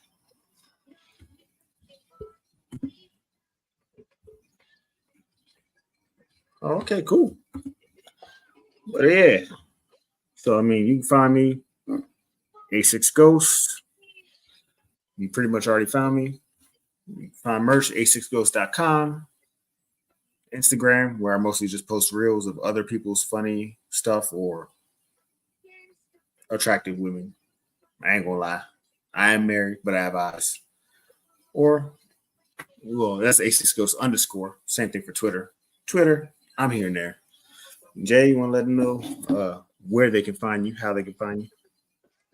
J6 on everything I do. Type it in. It should be me. If not, I want to say I'll get them all out of here. But I plan on going live tomorrow, probably around the same time. Oh dang. All right, cool. But B said kind of filling in for Reg because he was sick. Thursdays, somewhat Fridays, kind of I guess our days. But yeah, definitely. I'm gonna try to go on live tomorrow. Hopefully, it won't be as in depth, as this. Quick little hour, 30 minutes. And get up on out of there. You know, but yeah, J6 on TikTok, J6 on Twitter, PSN. You know, if you ever wanna say game, I'm on there. Oh, yeah. But yeah, it's not hard to find me. Yeah, look, I see what Jordan did. We was talking about what's his name, calling him boy all goddamn movie. It took me a second, but you slid that one in there. That's how you know it's getting late. I'm getting hungry. All right. But tomorrow, being Friday, I got about 3 or 4 food reviews I need to do that I'm gonna release as shorts. And yeah, maybe Saturday I might do a more in-depth food review of those shorts. All right. Saturday, or actually I might do them Sunday after I get to Delaware because I'm in Delaware this week again. So I'll set up the slides. We'll do the food reviews. Jay or Reg, if one or both of y'all want to join, so y'all can ask me more questions about my fat adventures, I'll be around. Most definitely. But until then, we're out. Y'all be good. Peace be with you. Eat happily and mightily. And we will see y'all sometime